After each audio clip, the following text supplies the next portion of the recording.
Our Silent Channel. Kabanata 1101 hanggang 1110. Ang globo ng liwanag ay hindi maiiwasang dumampi sa mga nilalang sa kailaliman, at isang kakaibang eksena ang lumitaw. Matapos itong hawakan ng mga abyssal na nilalang ay tila natigilan sila.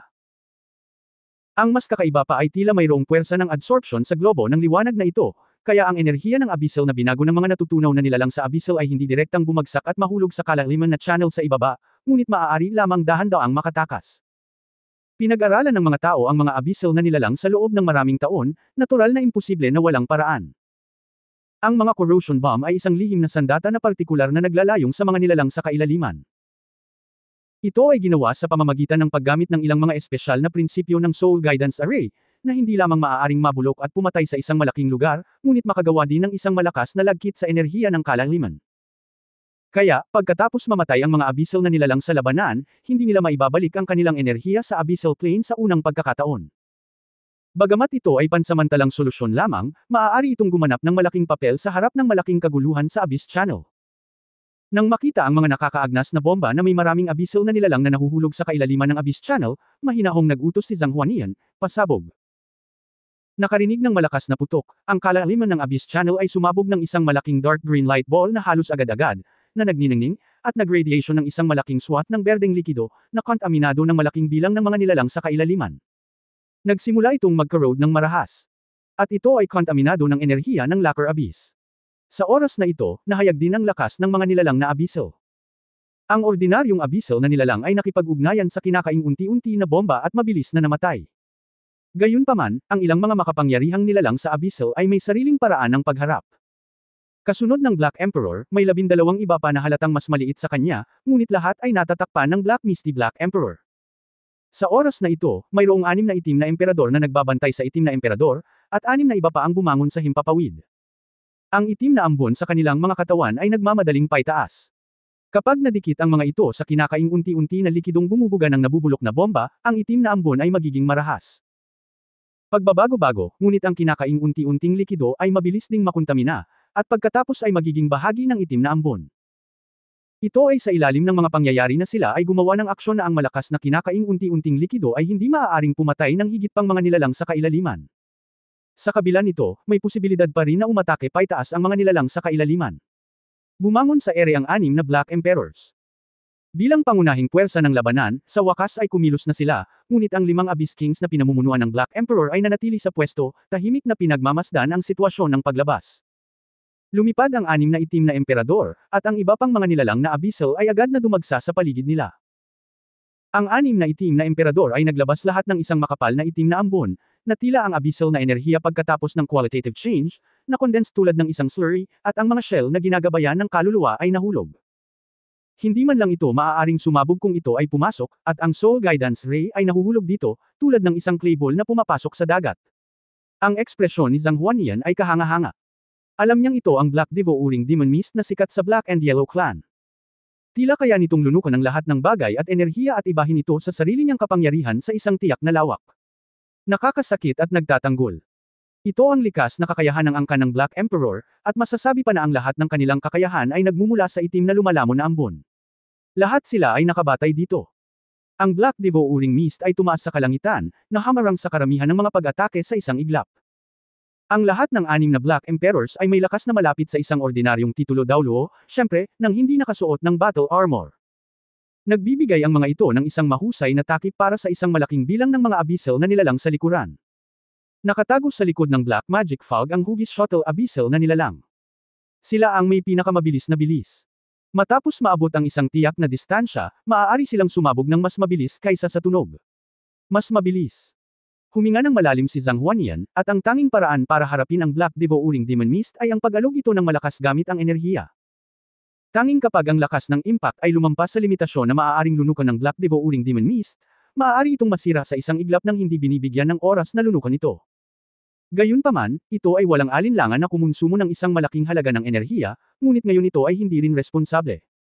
Sa sandaling ito, biglang gumalaw ang puso ni Zhang Huanian, na parang may pumasok sa kanyang isipan. Kaagad pagkatapos, kumislap ang maliwanag na salamin sa likod niya, at isang figure ang lumitaw sa tabi niya. Ang malaking gininto ang mga pakpak ng dragon ay kumalat, naglalabas ng malakas na chi at pagbabago-bago ng dugo, at ang lakas ng chi at dugo, sa sandaling ito ay lumitaw, kahit na sa cultivation base ni Zhang Huanian, ang kanyang sariling chi at dugo ay kinuha niya.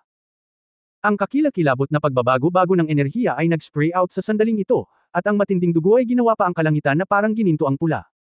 Walang alinlangan, si Tang Wulan ang lumabas sa kanyang maliwanag na kaharian ng salamin. Sa oras na ito, ang mga mata ni Tang Wulan ay ganap na naging gininto ang pula, at ang kanyang aura ay lubhang hindi matatag. Sa paligid ng katawan, patuloy na lumilitaw ang mga gininto ang electric light, at maging ang Dragon Moon Battle Armor sa kanyang katawan ay sumailalim sa ilang pagbabago. Isang layer ng Golden Red Mist ang lumitaw sa ibabaw ng orihinal na Golden Scaly Battle Armor, na nagpatalsak sa buong pagkatao ni Tang Wulan at tila nawalan ng laman, at ang ambon ay tila lumiliit at lumalawak sa kanyang tibok ng puso. Paliitin at palawakin muli. Habang inuulit ang prosesong ito, ang sariling chi at pagbabago-bago ng dugo ni Tang Wulan ay nabalisa din ng walang tigil. Biglang sumigaw si Tang Wulan sa langit, na parang may hindi makayanan. Sa kanyang kanang kamay, isang gintong sibat ng dragon ang agad na lumitaw, at kaagad pagkatapos, siya ay naging isang gininto ang pulang bahaghari at dumiretso sa Abyss Channel. Pounce! Tang Wulan. Nagulat si Zhang Huanian, at agad na sumigaw. Ang batang ito ang mainstay ng Blood God Legion sa pagharap sa Abyss Plane sa hinaharap, at dapat walang aksidente. Sa kabutihang palad, hindi lumalim si Tang Wulan, ngunit ang gintong sibat ng dragon sa kanyang kamay ay biglang tumusok. Siya ay nasa himpapawid, at isang mabangis na dagandong ng dragon ang biglang sumabog. Isang gintong dragon ang bumagsak mula sa harapan ng gintong sibat ng dragon, nagkalat ang mga ngipin at sumasayaw na kuko, at agad na nilaktawan ang kalangitan. Direktang sumabog sa black magic na lumalamon sa ambon na tumaas sa hangin. Ang itim na lumalamon na ambon ay tumaas sa layong wala pang 1 kilometro mula sa labasan, at ang hugis shuttle ng mga demonyo sa likod ay agad na tumaas sa pamamagitan ng mahiwagang ambon, nagiging matutulis na mga linya, at malapit nang makapasok sa labasan. Ngunit sa sandaling ito, dumating ang gintong dragon na tinusok ni Tang Wulan gamit ang Golden Dragon Spear. Ang gintong dragon ay umungal at walang katulad na makapangyarihan. Ang buntot ng Golden Dragon ay konektado pa sa Golden Dragon Spear ni Tang Wulan. Ang sibat na ito ay tinusok at ang gintong dragon ay higit sa 500 metro ang haba. Ang malakas na momentum at malalaking pakpak ng dragon ay tila sa isang sandali, ang buong daanan ay mapupuno. Nilamon na ni Tang Wulan ang lahat ng lakas ng buhay ng Six Claw Devil Emperor at ng Ant Emperor noon, kahit na karamihan sa kanila ay nilamon ng binhi ng buhay. Ngunit nilamon ng binhi ng buhay pangunahin ang binhi ng eroplanong nakakabit sa dalawang hari. Ang batas ng eroplano at ang pinagmulan ng buhay na nakapaloob sa binhi ng eroplano ay ang pinakakailangan nito. Bilang isang parasito ng binhi ng buhay, si Tang Wulan ay orihinal na nakatanggap ng napakalaking feedback mula dito, at kasama ng lakas ng buhay ng dalawang hari na nilamon, ang kanyang katawan ay sumasakit na parang sesebog na. Hindi naman sa kaya niyang i-absorb hanggat kaya niyang lunukan. Ang kanyang Dragon Core at Soul Core ay ganap na hinihigop, ngunit pagkatapos ng lahat, imposibleng kumain ng isang taong matabang sa isang kagat. Kapag ang dalawang core ay pansamantalang puspos, si Tang Wulan ay parang isang suntok. Ang bola ay normal, ang buong tao ay mukhang normal, ngunit sa katunayan mayroong isang pakiramdam ng pamamaga at pagsabog anumang oras. Sa kabutihang palad, ang selyo ng Golden Dragon King ay naapektuhan ng malaking enerhiya ng buhay ni Tang Wulan, at ito ay napigilan ng walang anumang problema. Kung hindi niya ito kakayanin dahil sa panloob at panlabas na puwersa. Kaya naman, ang kailangan niya sa oras na ito ay ibuhos ang sobrang lakas na hindi niya masipsip sa kanyang katawan. Sa ganitong paraan lamang siya makakabawi sa ganitong estado ng pagiging parang bambang oras. Noon lamang lumitaw ang 500 metrong gintong dragon. Kahit na ang kanyang cultivation level ay na-upgrade sa title Daoluo level sa hinaharap, maaaring hindi niya magawang tusukin ang ganoong shot, ngunit kaya na niya ngayon. Ang orihinal na cultivation base ni Tang Wulan ay 60 kakaibang soul power, kasama ng makapangyarihang Golden Dragon King's vitality at blood power at ang pagtaas ng 2-character battle armor. Ang kabuuang cultivation base ay maihahambing sa pinamagatang Daoluo na hindi nagsusuot ng battle armor. Maihahambing. Ngunit sa sandaling ito, ang shot na kanyang sinaksak ay higit na nalampasan ang kategorya ng title Daoluo, at nalampasan pa ang antas ng super Daoluo. Sa madaling salita, ito ay katumbas ng paglunok ng enerhiya ng buhay ng Ant King at ng Six Claw Demon King at pagkatapos ay ibahin ito sa sarili niyang pag-atake. Maaari itong isipin na ang kapangyarihan nito ay napakalakas. Bago hawakan ng shuttle monster ang gintong dragon, ang gininto ang pulang ambon ay nasunog sa dulo ng harapan, at pagkatapos ay mabilis na nagsingaw sa hangin, naging isang abyssal na anyo ng enerhiya at naglaho sa paligid. Ngunit ang kakaiba ay ang mga abyssal energies na ito na nagsimulang mawala ay direktang hinihigop ng malaking gintong dragon na lumilipad sa nakaraan, na ginagawang bahagi ng kanilang sariling enerhiya. Ang gintong dragon sa oras na ito ay parang bahagi ng gintong sibat ng dragon ni Tang Wulan. Ito ay isang epektibong extension ng Golden Dragon Spear. Kung saan dumaan ang Golden Dragon, halos walang shuttle type na demonyo ang maaaring sumugod sa hindi nakikita at nakakatakot na chi at pagbabago-bago ng dugo, ang ganoong uri ng mayabang hanggang sa matinding horror aura, kahit na ang 5 malalaking hari sa kailaliman ng kalaliman ay hindi maiwasang mapakilos. Boom! Ang ulo ng higanteng gintong dragon ay biglang sumugod sa black magic devouring fog na nabuo ng 6 na itim na emperador. Halos sa isang iglap, ang mga ginto at itim na ilaw ay nagkapatong sa hangin. Sunod-sunod na sumabog sa himpapawid ang malalaking horror explosion. Ang buong Abyss Channel ay umindayog para dito. Ngunit ang gusot ng ginto at itim ay tumagal lamang ng ilang sandali, at ang itim na ambon ay biglang sumabog at naglaho, na tumambad sa 6 na itim na emperador na halatang medyo nagulat sa likuran, at pagkatapos ay agad silang nilamon ng gintong dragon na may mga pangil at kuko. Ang 6 na itim na emperador ay hindi man lang sumigaw, sila ay nagsunog, nag-vaporize, at pagkatapos ay naging bahagi ng gintong dragon.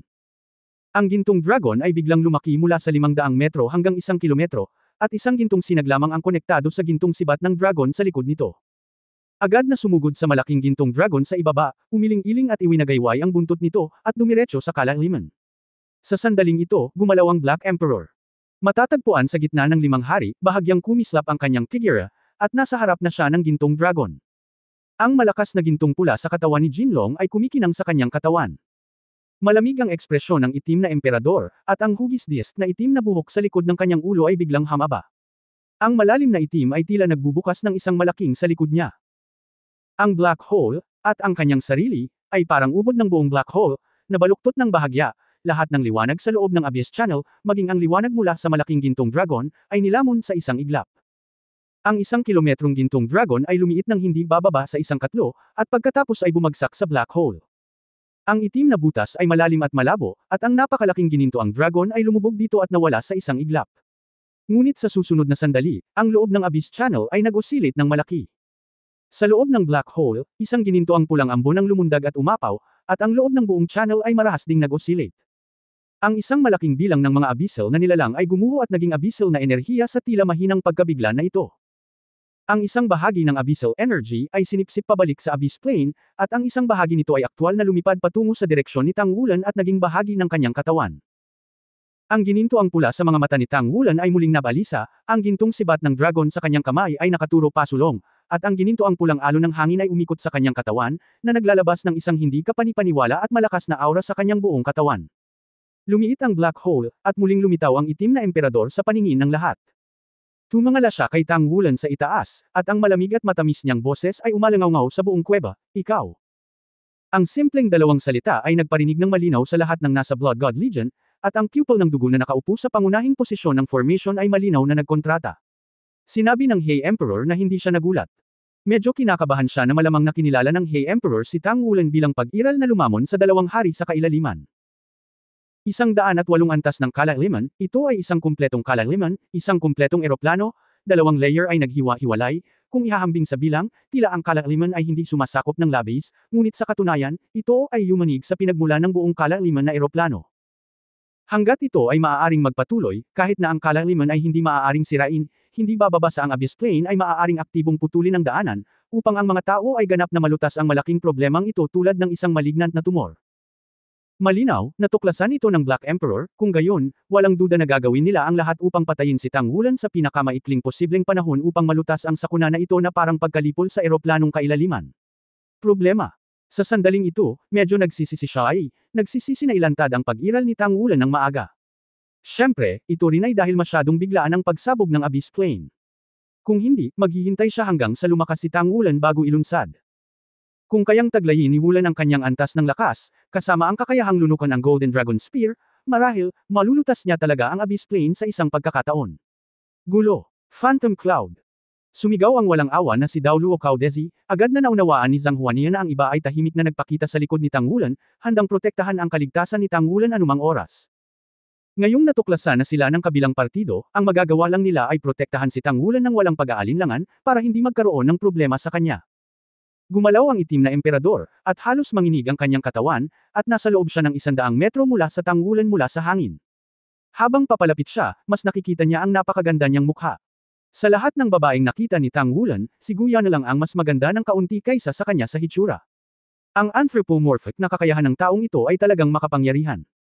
Ang nagyayelong mga mata ni Heidi ay tila naging kalaliman ng pagpatay, nakatitig kay Tang Wulan, sabay na nakausli ang dalawang kamay, at sabay na humawak sa katawan ni Tang Wulan, ang dalawang higanteng kuko ay namuo sa itim na ambon, agad na palm unit sa kalawakan. Sabay biglang umikot ang itim na gulong ng buhok sa likod ng ulo niya. Isang malaking black hole ang tahimik na lumitaw sa likod ni Tang Wulan, na nagbukod kay Mingjing Daoluo Zhanghuanian sa kanyang likuran.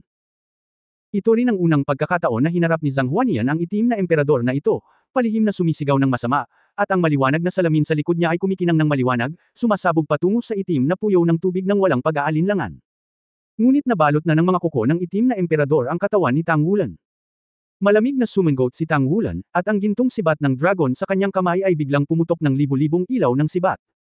Ang bawat liwanag ng sibat ay parang nagliliyab na kidlat. Marahas na pumutok ang sibat, at bumangga ito sa itim na halo nang hindi nagpapakita ng anumang kahinaan. Ang enerhiya ay bumangga, at ang itim na lumalamon na ambon ay nagbunga ng isang malakas na kakayahang magkarod at lumunok, sinusubukang lunukan ang sibat na ilaw na inilabas ng gintong dragon na sibat ni Tang Wulan. Ngunit sa sandaling ito ang sandaling ang sariling chi at dugo ni Tang Wulan ay nag-iba-iba sa sukdulan. Hinihiling niya na ang kapangyarihan ng chi at dugo sa kanyang katawan ay maglalabas ng higit pa, upang ang kanyang katawan ay makapagpahinga din ng kaunti. Natural, ibinuhos niya rito ang lahat ng lakas ng kanyang katawan ng walang pag-aalinlangan. Bigla na lang, ang gininto ang pulang sinag ng liwanag ay biglang lumiit papasok at bumagsak na may walang tigil na aura. Biglang sumanib sa isa at naging isang gintong pulang sibat na may haba na 100 metro. Sabay-sabay itong tumusok sa dalawang itim na kuko at nakarating sa itim na emperador. Ang itim na emperador ay hindi umiwas dito, huminga ng malamig, at hinawakan ang dulo ng sibat na may kidlat sa kanyang kanang kamay, dahilan upang ang malakas na putok na iyon ay biglang tumigil. Nagkaroon ng panandaliang pagkabalisa sa magkabilang panig. Naramdaman lamang ni Tang Wulan na ang kaharap niya sa kanyang harapan ay hindi isang humanoid na nilalang, ngunit isang malaking black hole. Ang isang malaking puwersa ng paglunok ay nagmula sa paraan ng pagbaril na itinuro ng libu-libong tao ng baliw. Sa isang iglap ay tila tuluyan siyang nilabasan. Ngunit sa sandaling ito, lumitaw ang mga kakaibang rune sa ibabaw ng Golden Dragon Spear. Ang bawat rune ay hindi umiiral sa Daoluo Continent. Parang dragon, pero iba talaga. Ang mga rune na ito ay pinatong sa mga layer at lumabas, at pagkatapos ay ang katawan ng Golden Dragon Spear ay biglang umunat at naging kasing laki ng sibat na itinuro ni Chenfu. Biglang huminto ang pakiramdam ng napalunok, pero nagbago ang mukha ni Heidi, parang nasunog, bigla niyang binitawan ang kanang kamay, bahagyang nagbago ang mukha. Iba ang pakiramdam ni Tang Wulan. Naramdaman na lang niya na isang napakalaking enerhiya ang biglang bumagsak sa kanyang katawan, at hindi niya mapigil ang mapaungol, namumula ang kanyang 7 butas. Sa sandaling iyon, ang gintong sibat ng dragon ay dumaan sa lugar kung saan nakahawak ang itim na emperador, sa pilitang nilamon ang bakas ng kapangyarihan ng itim na emperador at inilipat ito kay Tang Wulan. Tinitigan ng Black Emperor si Tang Wulan na may nakakapasong mga mata. Sa sandaling ito, mamamatay tao na siya. Gumawa ng isang kamao gamit ang iyong kanang kamay at ihagis ang isang kamao. Ang buong Abyss Passage ay biglang nag-condensed, tila ang laki ng suntok na ito ay ang diameter ng Abyss Passage mismo. Bagamat nakalunok lang si Tang Wulan ng bakas ng kapangyarihan ng itim na emperador, at ginawa ang sarili sa ganoong estado ng matinding paglawak, hindi niya maaaring biglang baguhin ang napakalaking kapangyarihan sa sandaling ito para umatake muli. Sa asensya, pagkatapos ng lahat, siya at ang itim na emperador ay malayo sa pagiging nasa parehong antas. Sa oras na ito, hindi siya maiiwasan, at ang suntok ng Black Emperor ay tiyak na isang pag-atake sa limitasyon ng antas ng Daoluo. Paano niya ito malalabanan? Ang itim sa likod ni Tang Wulan ay unti-unting kumupas, at ang maliwanag na salamin ay nakasabit ng mataas. Kasabay nito, isang malakas na sigaw din ang umalingaw sa kanyang katawan. Ang langit at lupa, ang espiritu ni Daoluo, ang Diyos ng dugo ay umiikot, mga selyo. Ang boses ay kabilang sa dugo. Sa kanyang malakas na sigaw, sa labasan ng daanan, sa ilang sandali, 9 na kulay na halos ang nagkuros, at isang malaking runang nahulog mula sa langit, na biglang pinigilan ang daanan sa ibaba. Biglang lumitaw ang isang manipis na layer ng 9 na kulay na halo sa ibabaw ng lahat ng mga dingding sa paligid ng daanan. Umikot ang halo, at ang itim na ilaw na pinasabog ng Black Emperor mula sa suntok ay biglang lumiit ng husto. Hindi ito ang kapangyarihan ni Ruthless Daoluo, ngunit ang kapangyarihan ng eroplano mula sa buong eroplano ng Daoluo Continent. Para sa Daoluo Continent, ang mga abyssal na nilalang ay mga mananalakay sa eroplano ng ibang mundo, at sila ay likas na tinatanggihan ng eroplano ng Daoluo Continent. Kung hindi, sa kabuuang lakas ng ika-108 palapag ng Abyss, hindi ito isang bagay na maaaring labanan ng Daoluo Continent kasing aga ng 6,000 taon na ang nakalilipas. Sa simula, ang daanan na ito ay tinataka ng kapangyarihan ng eroplano ng Daoluo Continent upang harangan ito. Sa oras na ito, ginamit ni Shai ang Blood God Array para labanan ang itim na emperador sa tulong ng kapangyarihan ng eroplano. Kasabay nito, pinipigilan din nito ang Abyss Channel, upang ang makapangyarihang Abyss na nilalang na sumugod palabas ay hamina sa kabuuan. Kung hindi dahil sa presensya ng Diyos ng dugo, paano mapipigilan ng mga tao ang abyss plane sa loob ng 6,000 taon? Isang malakas na liwanag ang dumaan sa ulo ni Tang Wulan, at ang liwanag ay nagbago ng 3 beses sa hangin. Bilang karagdagan, ito ay kasabay ng espiritu ng langit at lupa sa Daoluo Mainland Plain, at umabot ito ng 9 na liko sa isang iglap, bago tuluyang binomba ang suntok ng itim na emperador. Isang malakas na enerhiyang bagyo ang agad na yumandar sa daanan, at ang figure ni Tang Wulan ay biglang nawala sa malakas na puting liwanag. Ito ang misteryo ng kaharian.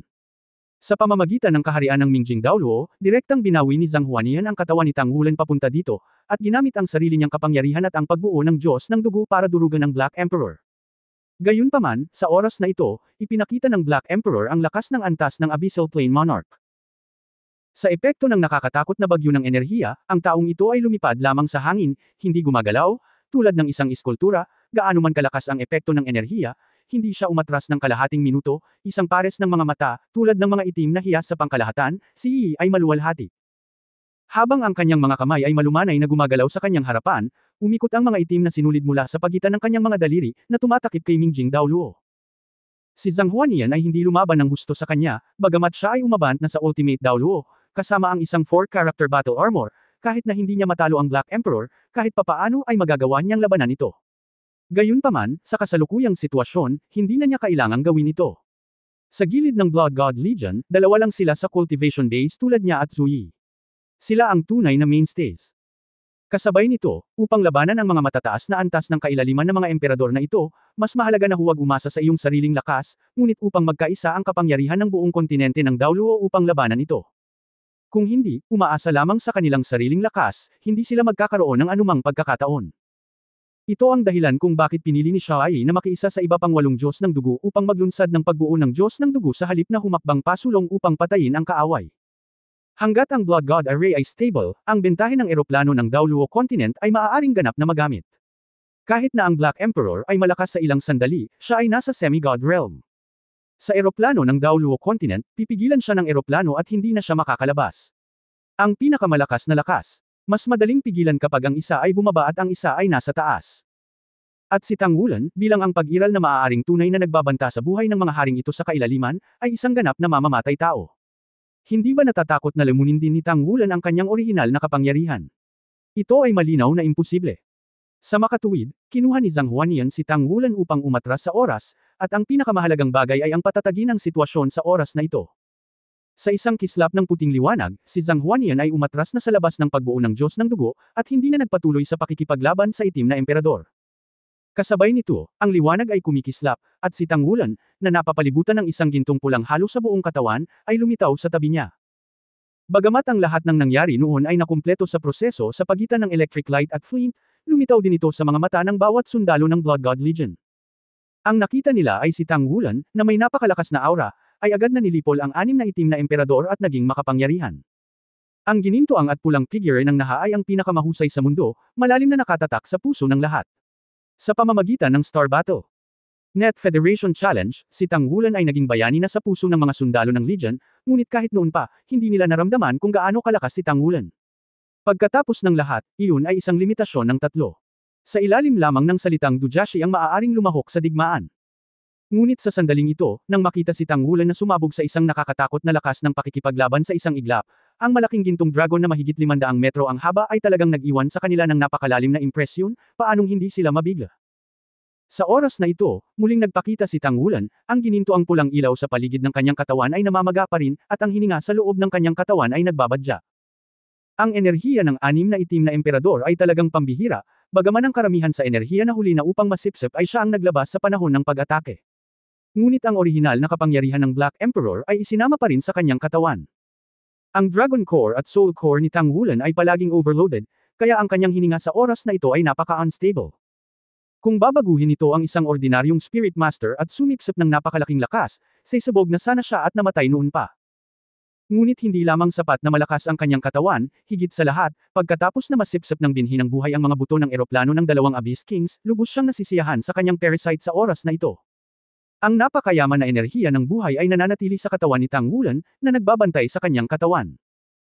Bagamat napakalaki ng enerhiya sa katawan, pagkatapos ng proteksyon sa enerhiya ng buhay ng binhi ng buhay, hindi na kailangang mag-alala ni Tang Wulan kung paano maaapektuhan ang kanyang katawan.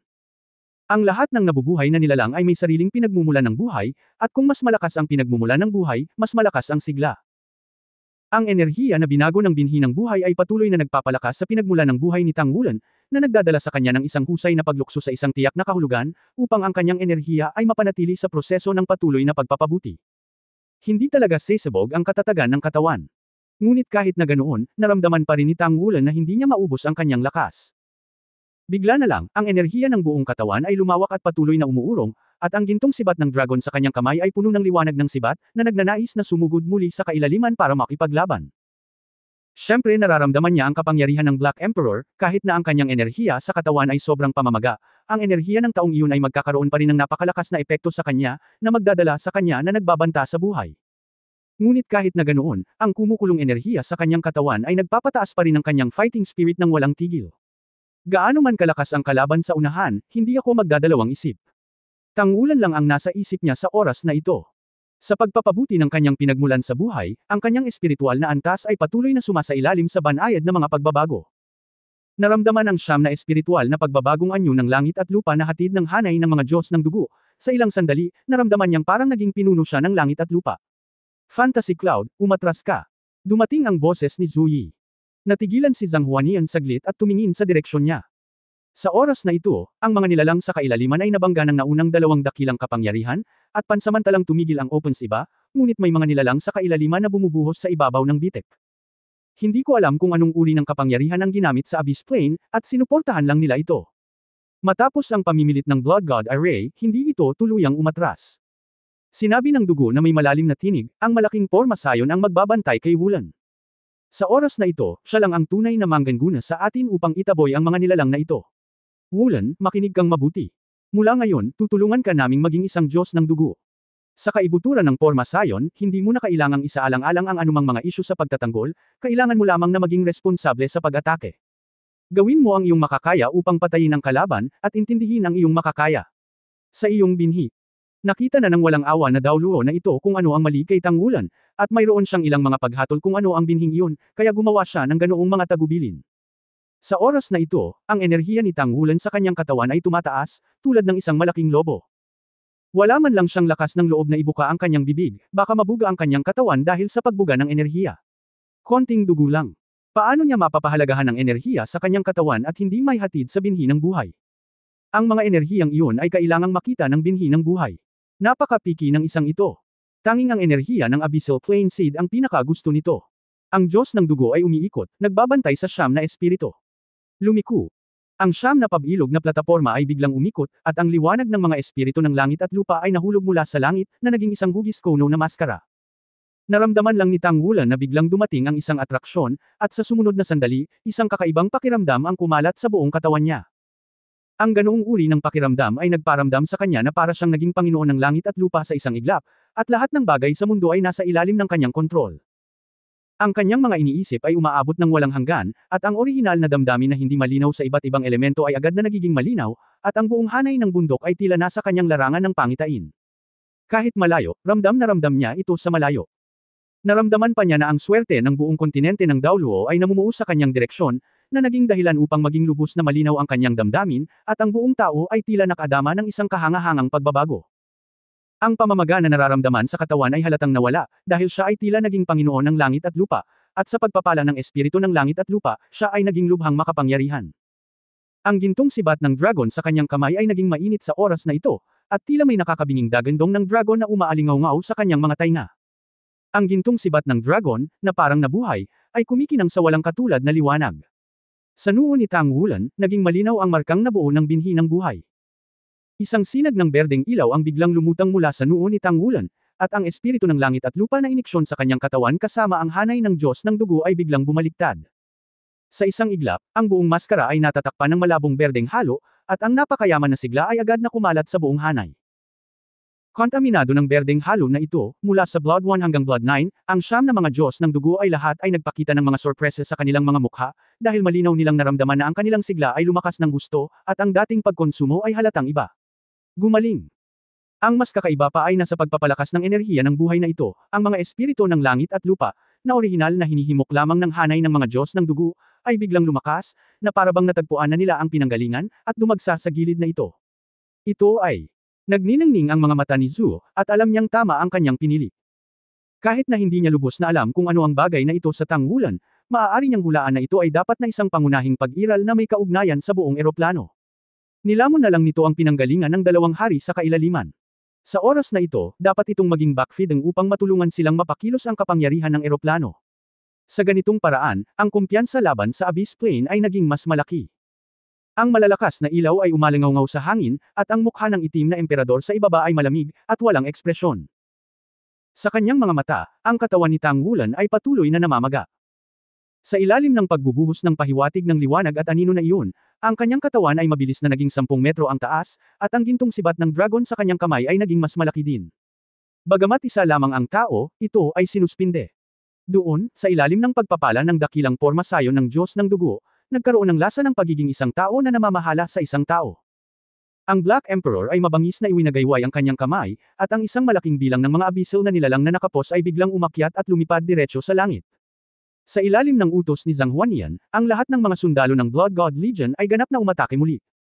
Ilang sandali, ang iba't ibang beam at shell ay pinagsama sa isang malaking firepower net, na humaharang sa daanan ng mga nilalang sa kailaliman na nagmamadaling lumabas. Hinawakan ni Tang Wulan ang Golden Dragon Spear at malamig na tumitig sa ibaba, habang ang nilalang sa kailaliman ay nagsimulang bumagsak, isang kakaibang eksena ang lumitaw. Ang Silky Abyssal Energy ay hindi lamang bumalik sa Abyss Plane, ngunit sa halip ay lumipad ang lahat sa direksyon ni Tang Wulan. Halos sa isang saglit lang, nabuo ang isang puyo ng tubig na nakasentro sa Golden Dragon Spear. Ibinuhos sa artifact. Ang napakalakas na enerhiya ay agad na iniksyon sa katawan ni Tang Wulan, na nagpalakas ng gintong pulang ilaw sa kanyang katawan. Ang katawan ni Tang Wulan ay namaga, at siya ay nabaril ng walang malay. Ang malaking gintong dragon ay muling naging extension ng Golden Dragon Spear, at biglang sumabog sa kalaliman ng bayota, sinira ang malaking bilang ng mga nilalang sa kailaliman, ginawa silang enerhiya sa kailaliman at muling nilamon niya. Sa pagpapala ng espiritu ng langit at lupa, ang tibay ng katawan ni Tang Wulan ay higit na mas malaki. Sa oras na ito, para siyang sobrang laki ng katawan. Ang enerhiya na hindi niya kayang tiisin ay maa-absorb ng napakalaking katawan na ito. Lalong lumakas ang aura sa kanyang katawan. Si Tang Wulan ay lubos na nakatitiyak na ang enerhiya na maaari niyang kontrolin sa oras na ito ay malamang na maihahambing sa Extreme Daoluo. At sa ilalim ng pangangalaga ng binhi ng buhay at ng espiritu ng langit at lupa, hindi mo kailangang mag-alala na sumabog ang iyong katawan. Ang sitwasyong ito ay walang alinlangan na imposibleng maulit kahit saan, dahil ang Blood God Array ay nag-iisa sa buong Daoluo continent, kasama ang katotohanan na ang binhi ng buhay ay sumisipsip ng binhi ng Abyss Plane. Gumagawa ito ng backfeeding na nagpapahintulot sa kanya na pansamantalang kontrolin ang napakalaking dami ng enerhiya. Para kay Tang Wulan, ito ay walang alinlangan na isang hindi pa nagagawang dakilang bagay. Ang pinakamagandang bagay ay nasa pamamagitan ng karanasang ito, mararamdaman niya ang pagbabago ng enerhiya ng pinakamalakas ng maaga at maglatag ng matatag na pundasyon para sa kanyang pagsulong sa hinaharap. Ang normal na paglilinang ng mga Panginoon ng kaluluwa ay unti-unti, at sa pamamagitan lamang ng paglalatag ng pundasyon sa hakbang-hakbang na sila ay magpapatuloy pa. Tulad ng sinabi ng Divine Craftsman na si Zhenhua kay Tang Wulan, kung handa siyang magpakadalubhasa sa pamimiki, matutulungan pa niya itong mabilis na mag-upgrade sa may pamagat na antas ng Daoluo at tinanggihan ni Tang Wulan. Ito ay dahil kung gagawin mo yun, ang pundasyon ay hindi magiging matatag, at magiging mahirap na maabot ang isang mas mataas na antas sa hinaharap. Si Tang Wulan ay nagtanim ng napakaraming taon, masasabing ang kanyang pundasyon ay napakatibay. Sa oras na ito, kahit na sumisipsip siya ng enerhiya ng mga eroplanong ito sa kailaliman, dahil ang core ng dragon at core ng kaluluwa ay nilinang niya lahat, na may dalawang core bilang pangunahing enerhiya, ang kanyang pundasyon ay napakatatag na, hindi na kailangan mayroong mga karaniwang alalahanin ng mga Panginoon ng kaluluwa. Ngunit kahit na gayon, ang kanyang antas ng paglilinang ay hindi magiging isang malaking pagpapabuti na higit sa karaniwan dahil sa pagsipsip ng mga enerhiyang ito. Kung ganoon, magaganap pa rin ang malalaking problema. Sa makatuwid, kapag binago ni Tang Wulan ang mga enerhiyang ito sa pamamagitan ng core ng dragon at core ng kaluluwa, sinisipsip lamang niya ang pinakamahalagang bahagi, at mas ginagamit niya ang bahaging ito upang mapabuti ang kanyang pisikal na fitness at mapahusay ang kanyang sariling pisikal na fitness, sa halip na gamitin ang mga ito upang mapabuti ang kanyang pisikal na fitness. Pagbutihin ang iyong soul power cultivation base. Gayunpaman, ang kanyang espiritong kapangyarihan ay itinulak sa tuktok ng ika-6 na singsing sa napakaikling panahon. May extra energy pa ito, at mas maraming energy ang ginamit niya para palakasin ang kanyang pangangatawan. Walang alinlangan na ito ang pinakamatalinong paraan, dahil sa ganitong paraan, maglalagay ito ng magandang pundasyon para sa kanya upang patuloy na masira ang selyo ng Golden Dragon King. Ang selyo ng Golden Dragon King ay ang pinakamahalagang bagay para kay Tang Wulan, hindi lamang para mapabuti ang kanyang cultivation, kundi pati na rin sa kanyang buhay. Paanong hindi ito pinansin ni Tang Wulan? Napakaraming enerhiya ang naabsorb, at tahimik na naramdaman ni Tang Wulan ang mga pagbabago sa binhi ng buhay, at aktibong itinurok ang purong enerhiyang ito sa binhi ng buhay, na nag-iiwan lamang ng maliit na bahagi nito. Oo naman, kahit na ang binhi ng buhay ay hindi talaga pinahahalagahan ang mga simpleng enerhiya na ito, inaani pa rin nito ang lahat. Ang binhi ng buhay ay hindi lamang espiritual, tila may pambihirang karunungan. Naiintindihan na nito ang ibig sabihin ni Tang Wulan.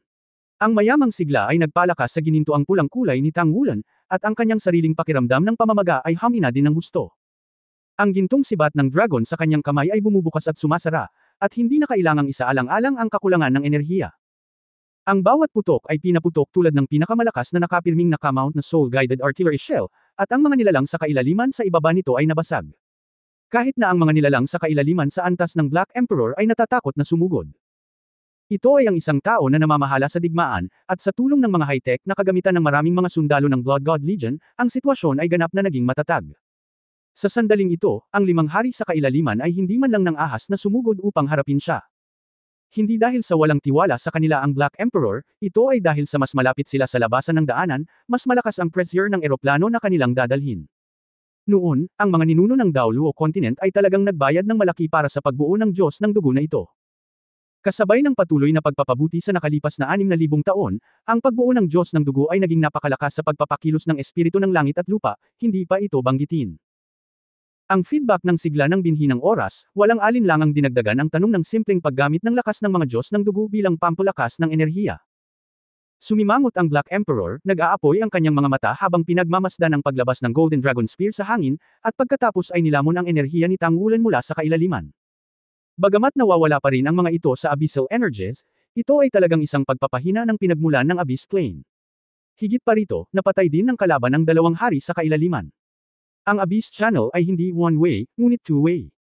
Siyempre, naramdaman niya na ang taong nasa harapan niya ay hindi masyadong malakas, hindi bababa sa hindi sapat upang banta sila, ngunit ang problema ay kahit na ang mga tao ay mukhang mahina at maliit, ang kanilang rate ng paglaki ay hindi mapapantayan ng anumang mga abyssal na nilalang.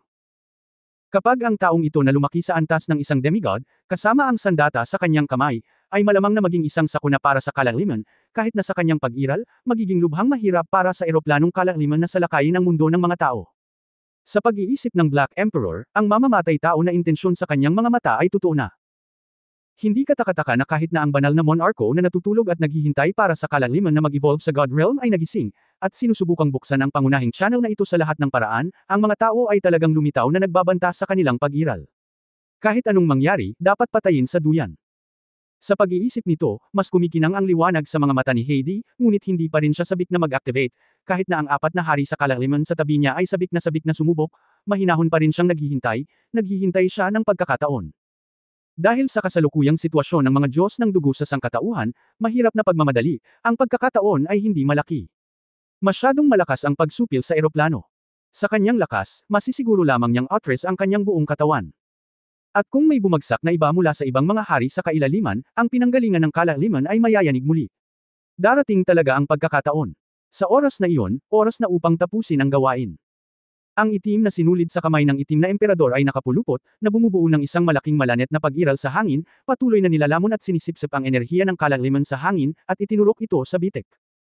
Ang mga bitek ay nagbabago sa proseso ng pagbubukas at pagsasara, at iba-iba ang laki.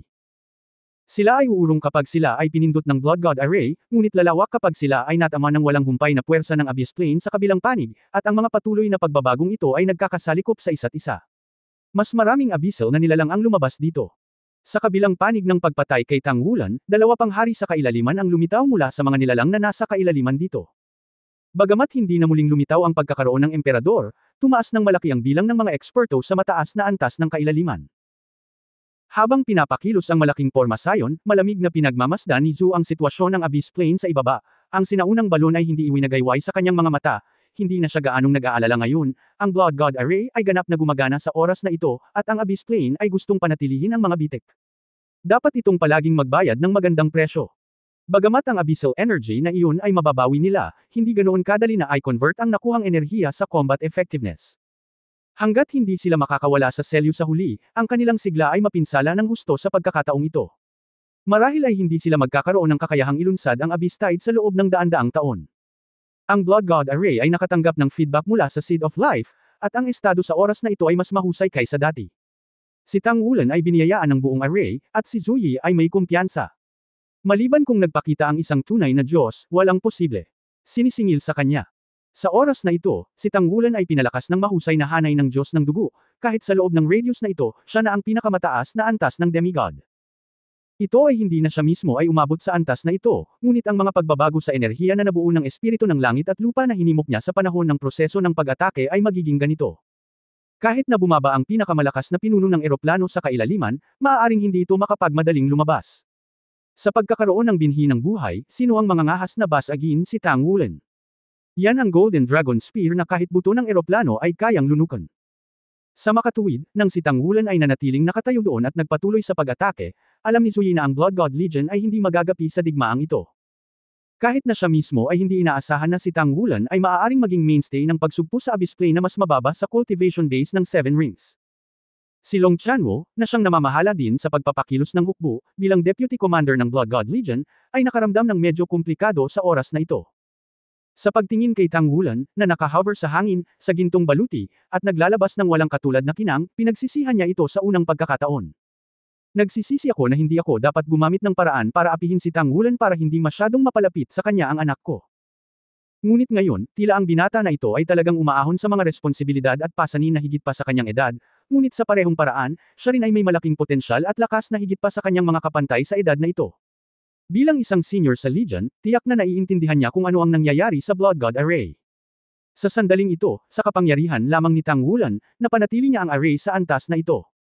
Nangangahulugan ito na hanggat nandyan siya, imposibleng magmadaling makalabas sa kalaliman ng eroplano. Walang pag-aalinlangan na pagkatapos ng labanang ito, ang prestihiyo ni Tang Wulan sa Legion ay aabot sa rurok nito, nahihigit pa kay Zhang Huanian sa parehong edad sa taong iyon.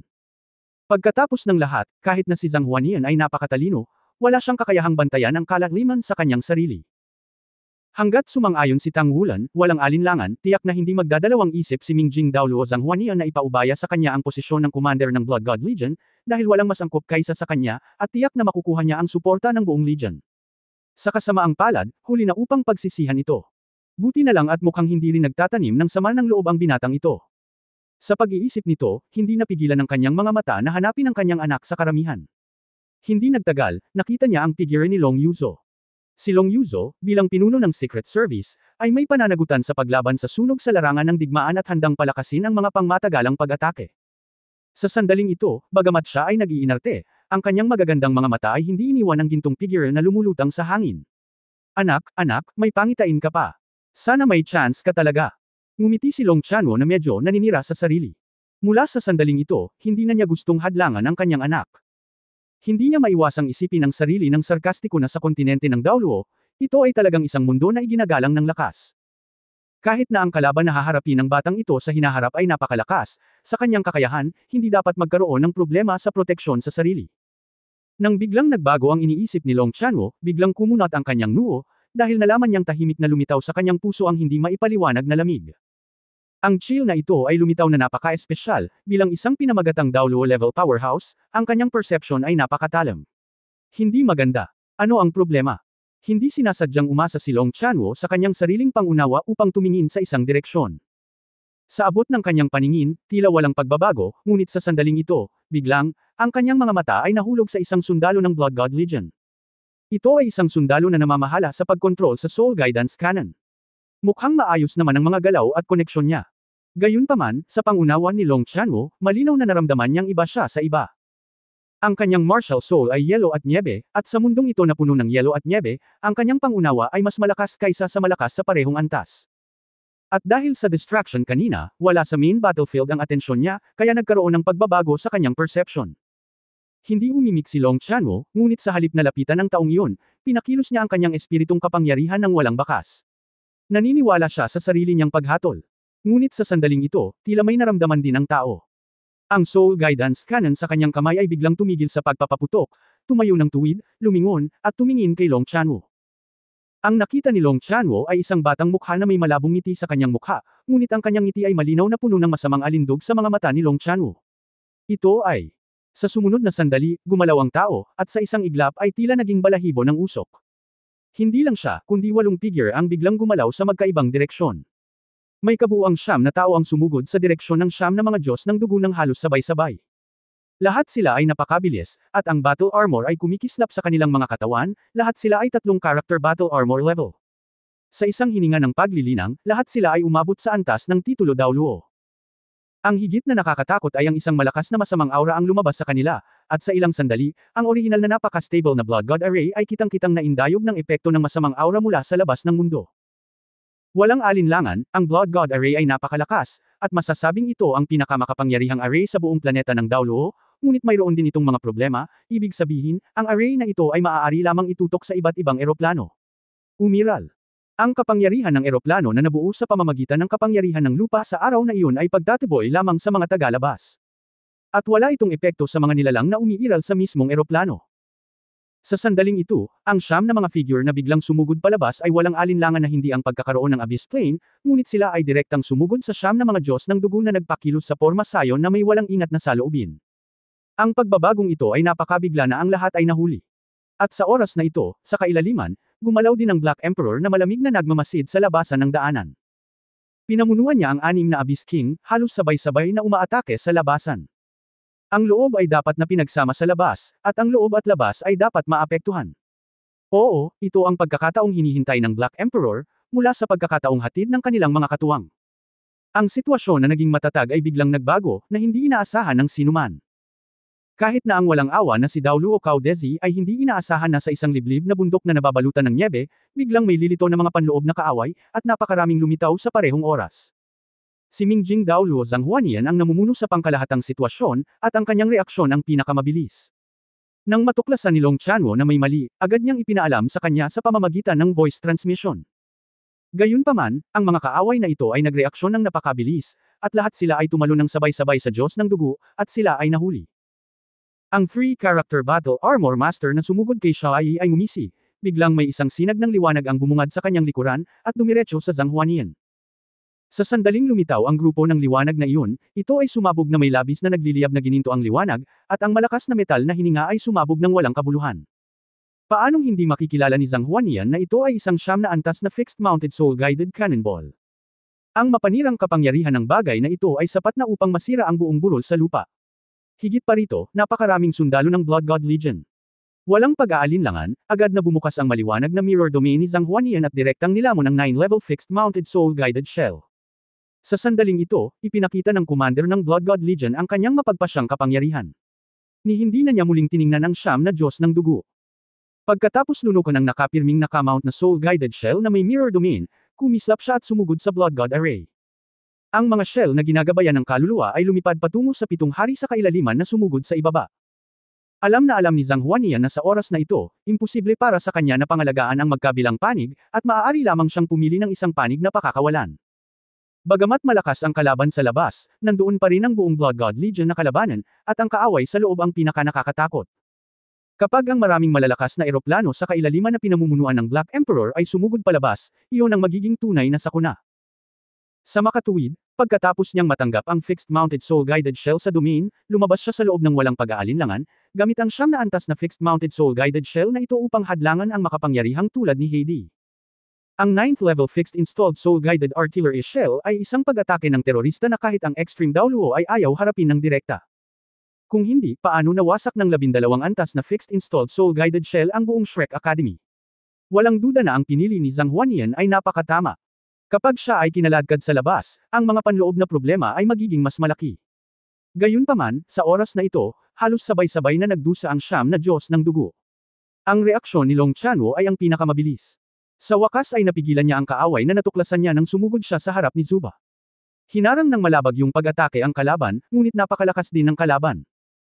Isang tipak ng kulay abo na usok ang sumabog mula sa katawan ng kalaban, at ang yelo at nyebe na inilabas mula sa katawan ni Long Chanwo ay naging kulay abo sa isang iglap, at pagkatapos ay napalibutan si Long Chanwo ng malalakas na hiyawan at panaghuy ng takot.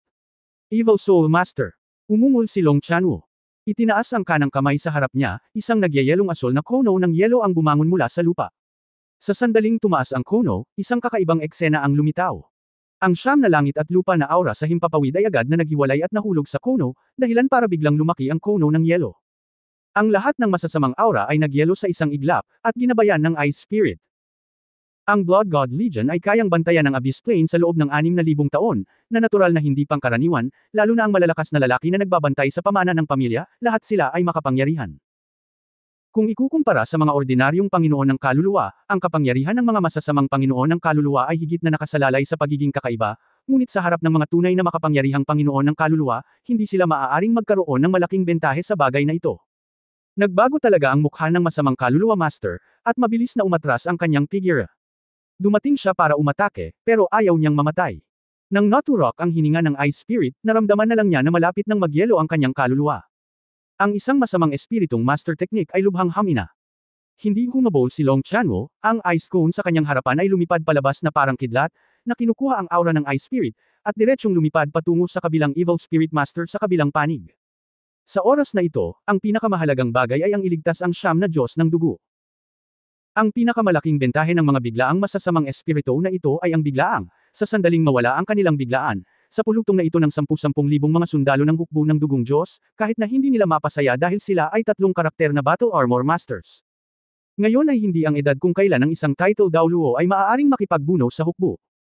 Ang malakas na Soul Guide Valis, maging ang mga nangungunang Soul Masters ay magkakaroon ng sakit ng ulo. Ang siyam na masasamang espiritu na ito ay sumalakay ng buong lakas, upang lumikha ng mga pagkakataon para sa kalaliman ng mga hari sa loob. Ang isang light green figure din ang pinakamabilis na Evil Soul Master, at halos nasa harap ito ng dugo habang humihinga. Hindi niya alam kung kailan siya nakasuot ng green na headgear sa ulo, tanging mata at ilong lang ang nakalabas, at hindi niya makita ang itsura niya. Ang kanyang mga mata ay ganap na dark green, at ang kulay ng kanyang battle armor ay blue at purple, at hindi pa siya nakakarating. Sumambulat na sa kanya ang amoy ng amoy. Habang ang dalawang kamay ay nakabilog, dalawang parang karit na sandata ang naglaslas, tulad ng dalawang cyan long snake sa hangin, na nagwawalis patungo sa dugo. Walang duda na ang tunay na core ng Blood God Array ay Blood 1, at ito ang absolute core. Hanggat nanginginig si Shai, natural na imposibleng mapanatili ang malaking hanay. Sa makatuwid, ang masamang espiritong Panginoon na ito, sa sandaling siya ay dumating upang bumaril, ay lalabas ng todo. Malamig na tiningnan ni Zuyi ang dalawang cyan ray ng liwanag na tumama sa kanya, at ang kanyang mga mata ay kumikislap. Talagang hindi niya inaasahan na sa digmaan sa Abyss Plane na may kaugnayan sa kaligtasan ng sangkatauhan, magkakaroon ng mga problema sa loob ng sangkatauhan. Ang mga nakatutuwang masasamang espiritu na ito ay hindi inaasahang piniling makipagsanib puwersa sa eroplanong kalaliman. Hindi nakakagulat na ang Abyss Plane ay maaaring biglang masira ang pangunahing channel at magpasimula ng isang hindi pa nagagawang pag-agos ng kalaliman. Walang alinlangan, ang lahat ng ito ay pinaghandaan, at ang Holy Spirit Sect ay nang-ahas na makipagsabuatan sa Abyss Plane. Ito ay para lang sirain ang buong mundo ng Daoluo Continent. Ano? Ito ay katawa-tawa na ang ilang mga tao kahit natiisin ang mga nakatutuwang masasamang pag-iral na hindi man lang isinasaalang-alang ang kaligtasan ng sangkatauhan. Sa dagwang mga mata, naaninag ang dalawang cyan na ilaw at anino, nakataas ang kaliwang kamay, isang mahabang espada na may 4 na talampakan ng haba ang lumitaw sa kanyang palad. Habang pinapanatili ang pagbuo ng Diyos ng dugo, ang kanyang kaliwang kamay na espada ay bahagyang lamalas. Tila walang usok o apoy mula sa espadang ito, at walang enerhiya na natapon, ngunit ang masasamang espiritu na punong may berdeng headgear ay nagbago ng husto sa kanyang mukha. Dahil malinaw niyang naramdaman na kapag pinutol ng dugo ang espadang ito, ang kanyang buong pagkatao ay tila naglaho, at sa proseso ng pagkawala, siya ay ganap na isinama sa nakapaligid na kapaligiran. Ang lahat ng mga elemento ng mga katangian sa hangin ay agad na naging bahagi niya at ginabayan niya. Hindi ba niya pinapanatili ang pagbuo ng Diyos ng dugo? Paano pa siya magkakaroon ng ganoong kakayahan, bukod pa, ang kanyang mental power?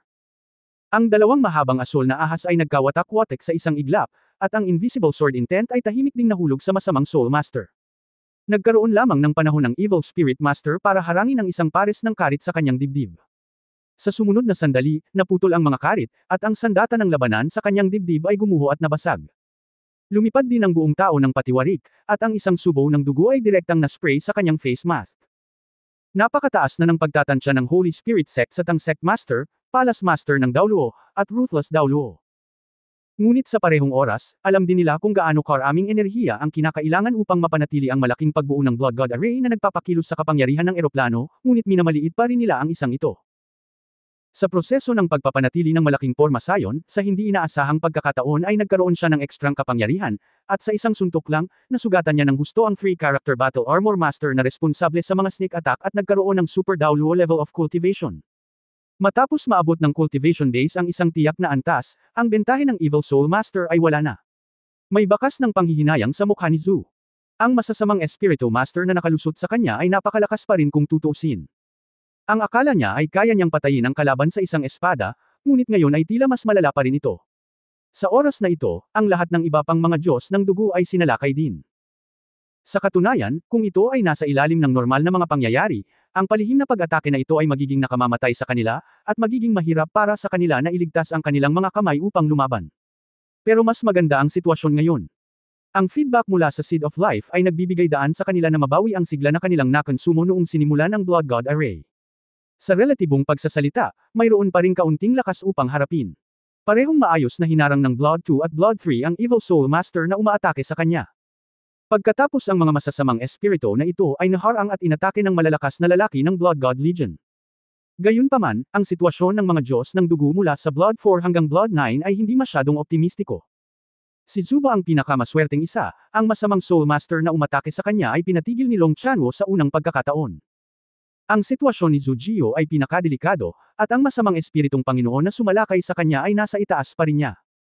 Sa katunayan, noong pinlano ng Holy Spirit Cult ang pag-atake na ito, ang punto na gusto niyang masira ay hindi ang walang awang Daoluo ni Cao Dezi.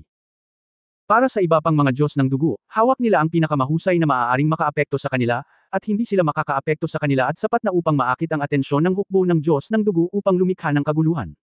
Ang tunay na breakthrough point ay dito sa Blood 9. Ang pananaliksik ng banal na espiritu sa Blood God Legion ay hindi isang araw o dalawa. Maaari silang nag-aabang dito, naghihintay lamang sa pagkakataong ito na dumating ngayon. Mayroong kahit isang tiyak na halaga ng pananaliksik sa Blood God Array. Sa Blood God Camp, ang pinakamahinang cultivation base ay dapat na Zhu 9, at ang masamang Soul Master na umatake sa Zhu 9, ang cultivation base ay kailangan pang mas mataas kaysa sa umatake sa Blood 1, ng buong suntok, at tiyak na manalo siya. Ang Blood God Array ay dapat na hino-host ng 9 na tao, at hindi ang anumang titulo na Daoluo ang maaaring mag-host nito. Magagawa lamang ito pagkatapos ng mga taon ng pagtutulungan at pagsasanay. Sa makatuwid, hanggat ang Blood 9 ay maaaring talunin, ang Blood God Array ay maaari ding bumagsak. Hindi naisip ng Holy Spirit Cult na gamitin ang sarili nitong lakas para hamunin ang Blood God Legion, ito ay dapat na kapangyarihan ng isang legion. Ang kailangan nilang gawin ay ilabas ang kapangyarihan ng Abyss Plane, gawin ang Abyss Plane at ang Blood God Legion hanggang sa mamatay, at maging ang Abyss Plane ay isang mahabang labanan sa buong mundo ng tao sa hinaharap. Kahit na sino ang matalo o manalo, walang alinlangan na matatalo ito, at ito ang resulta na higit na gustong makita ng Holy Spirit Cult. Ang lahat ng negatibong emosyon at mga hinaing sa kamatayan ay ang mga sustansyang nakukuha nila. Ang lumitaw sa harap ni Zhu Jio ay isang babaeng may itim na belo. Nang magsimula siya, ang uniforme ng hukbo ng Blood God Legion ay nabasag at nawala. Ang buong katawan ng armor ng labanan ay itim din bilang tinta, na may isang lilang halo na dumadaloy sa loob. Ang kanyang sandata ay isang mahabang espada, isang lila itim na mahabang espada, na walang inilabas na enerhiya, ngunit mayroon ding isang lilang itim na liwanag at anino na may 3 pares ng mga pakpak na lumulutang sa kanyang likuran. Kung narito si Yuanan Yahui, tiyak na makikilala niya na ang figure sa likod ng babaeng ito ay isang fallen angel, at isa ring high-level fallen angel, na may 6 na pakpak, na kumakatawan sa may titulong Daoluo level. At ang isang ito ay malayo sa isang ordinaryong titulo na Daoluo. Ang Dark Devil Sword sa kanyang kamay ay naglaslas ng 8 espada sa paligid sa isang iglap, at lumitaw din ang 9 na spirit ring sa kanyang katawan, 6 na itim at 3 pula. Sa oras na ito, kumikislap ang Black Spirit Ring na nakaayos sa ika-5 lugar. 8 espada ang nalaslas, at 8 itim na pintuan ng liwanag ang lumitaw sa paligid, na hamarang sa paningin ng lahat ng mga sundalo ng Blood God Legion. Sa 8 gate, ang bawat isa ay higit sa 5 metro ang haba at taas. Mahigit 3 metro, ang mga dambuhalang aso na may 3 ulo ay biglang sumugod, at ang kanilang 3 ulo ay nagbuga ng enerhiyang apoy ng 3 katangian, yelo, apoy, at kadiliman. Nagmamadaling nagngangalit sa paligid. Ang tarangkahan ng impyerno, ang 3 ulo na aso ng impyerno ay tumatawag. Ang parehong espiritong kakayahan na mayroon din kay Yuanan Yahui, ngunit kumpara sa nasa harap niya, ang pagkakaiba ay hindi makatwiran. At nang lumitaw ang 8 pintuan ng impyerno, 2 sungay na parang kambing ang tumubo mula sa tuktok ng ulo ng babae. Ang mahahabang sungay ay nakabaluktot at nakahover paitaas, at ang mga dulo ay nakaturo sa langit. Ang Dark Devil Sword sa kanyang kamay ay kumikinang ng maliwanag, nang walang anumang kasanayan, ito ay pumutol gamit ang isang tuwid na espada tulad ng Blood 9. Naramdaman lamang ni Zujio na dapat siyang nasa ilalim ng proteksyon ng malaking hukbo ng Legion, ngunit sa sandaling ito ay may pakiramdam na humarap sa taong nasa harapan niya ng mag-isa. Ang mukha ng Evil Soul Master ay natatakpan ng isang itim na maskara, tanging ang mga kilay lamang ang nakalabas. Ang ibabaw ng kanyang itim na maskara, na may mga pattern ng lavender, ay mahiwaga at kahanga-hanga. Napaka-espesyal din ng pares ng mata niya. Sa oras na ito, sila ay ganap na malalim na lila, tulad ng isang kalaliman. Sa pangkalahatan, kahit isang sulyap lang, may pakiramdam na lumalalim ang kaluluwa.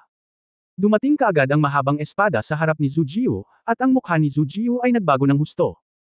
Sa mga tao, ang kanyang cultivation base ang pinakamahina, at ginawa niya ang lahat upang mapanatili ang pagbuo ng Diyos ng dugo, at wala siyang ekstrang lakas upang harapin ang pag-atake. Tsaka ang lakas pa ng umatake sa kanya. Sa sandaling ito, hindi mabilang na mga pag-iisip ang pumasok sa isip ni Zujio, bigla niyang kinagat ang kanyang dila, sumambulat ang dugo sa kanyang mga mata, at isang layer ng apoy ang tumaas mula sa kanyang katawan. Nang walang pagpipilian, agad niyang pinasiklab ang apoy ng kanyang buhay. Ang sinumang Soul Master na may cultivation base na higit sa 5 singsing ay may kakayahang mag-apoy ng apoy ng kanyang sariling buhay. Ang apoy ng buhay ay maaaring agad na mapataas ang base ng paglilinang nito, ngunit ang panggatong ng apoy ng buhay ay ang sigla nito at ang sarili nitong potensyal. Sa sandaling masunog, ang buhay ay malalampasan sa maikling panahon, hanggang sa kamatayan. Malinaw na nakita ng Blood 9 na ang Inner Abyss Kings ay palihim na umatake, kung hindi mapipigilan ang round na ito, para sa Blood God Legion, ito ay isang kalamidad. Sa makatuwid, kahit na ano ang presyo na ibinayad, ang Blood God Array ay hindi maaaring gumuho. Kahit na isuko ang sariling buhay. Noong siya ay naging isang naghahanda na Diyos ng dugo, mayroon na siyang ganitong uri ng kamalayan. Kung kinakailangan, ang bawat sundalo ng Blood God Legion ay handang ibigay ang kanyang buhay upang maprotektahan ang kalaliman. Sa makatuwid, sa sandaling ito, walang lungkot at sakit sa kanyang mukha, ngunit isang mahinang ngiti. Ito ang kanyang kaluwalhatian, ang kaluwalhatian ng kanyang hinalinhan, Blood 9. Itinaboy ni Zuer ang Evil Soul Master na umatake sa kanya, at ang kanyang mga mata ay namumula sa oras na ito. Gayunpaman, bilang isa sa core ng Blood God Array, wala na siyang magagawa ngayon. Ang dugo ay konektado.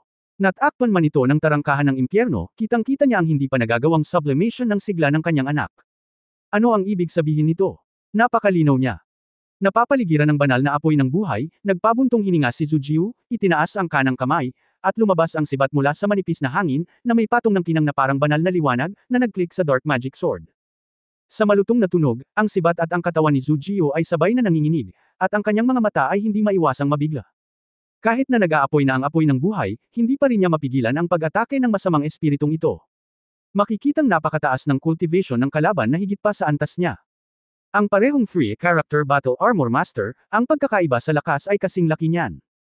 Naunawaan na ni Zu9 sa isang iglap na ang taong lumitaw sa kanyang harapan ay may cultivation base na marahil ay umabot na sa antas na 77 o mas mataas. Ang level 95 ay isang super daoluo. Sa antas na 75 pataas, may kasabihan na may hakbang-hakbang na hagdan. Para sa bawat pagkakaiba sa antas, may malaking agwat sa lakas. Higit pa rito, ang espiritu ng masamang espiritong Panginoon na ito ay isa rin sa pinakamataas. Sa one-on-one na sitwasyon, ang 97th level cultivation base ng dalawang dugo ng kanyang ama ay maaaring hindi kayang sugpuin ang kalaban. Sa isang iglap ay nag-flash sa kanyang isipan ang lahat ng iniisip. Binuksan ng dugo 9 ng kanyang bibig at bumubula ang isang subo ng dugo. Ang subo na ito ng dugo ay talagang nasunog sa hangin, naging isang gintong pulang apoy at nahulog sa kanyang sibat, sa isang iglap biglang, isang hindi maipaliwanag na kinang ang sumambulat mula sa sibat. Maging ang masamang espiritong Panginoon ay nagpakita ng pag-aalinlangan sa kanyang mukha. Boom boom boom. Ang marahas na dagandong ay patuloy na sumasabog sa labas ng pintuan ng impyerno.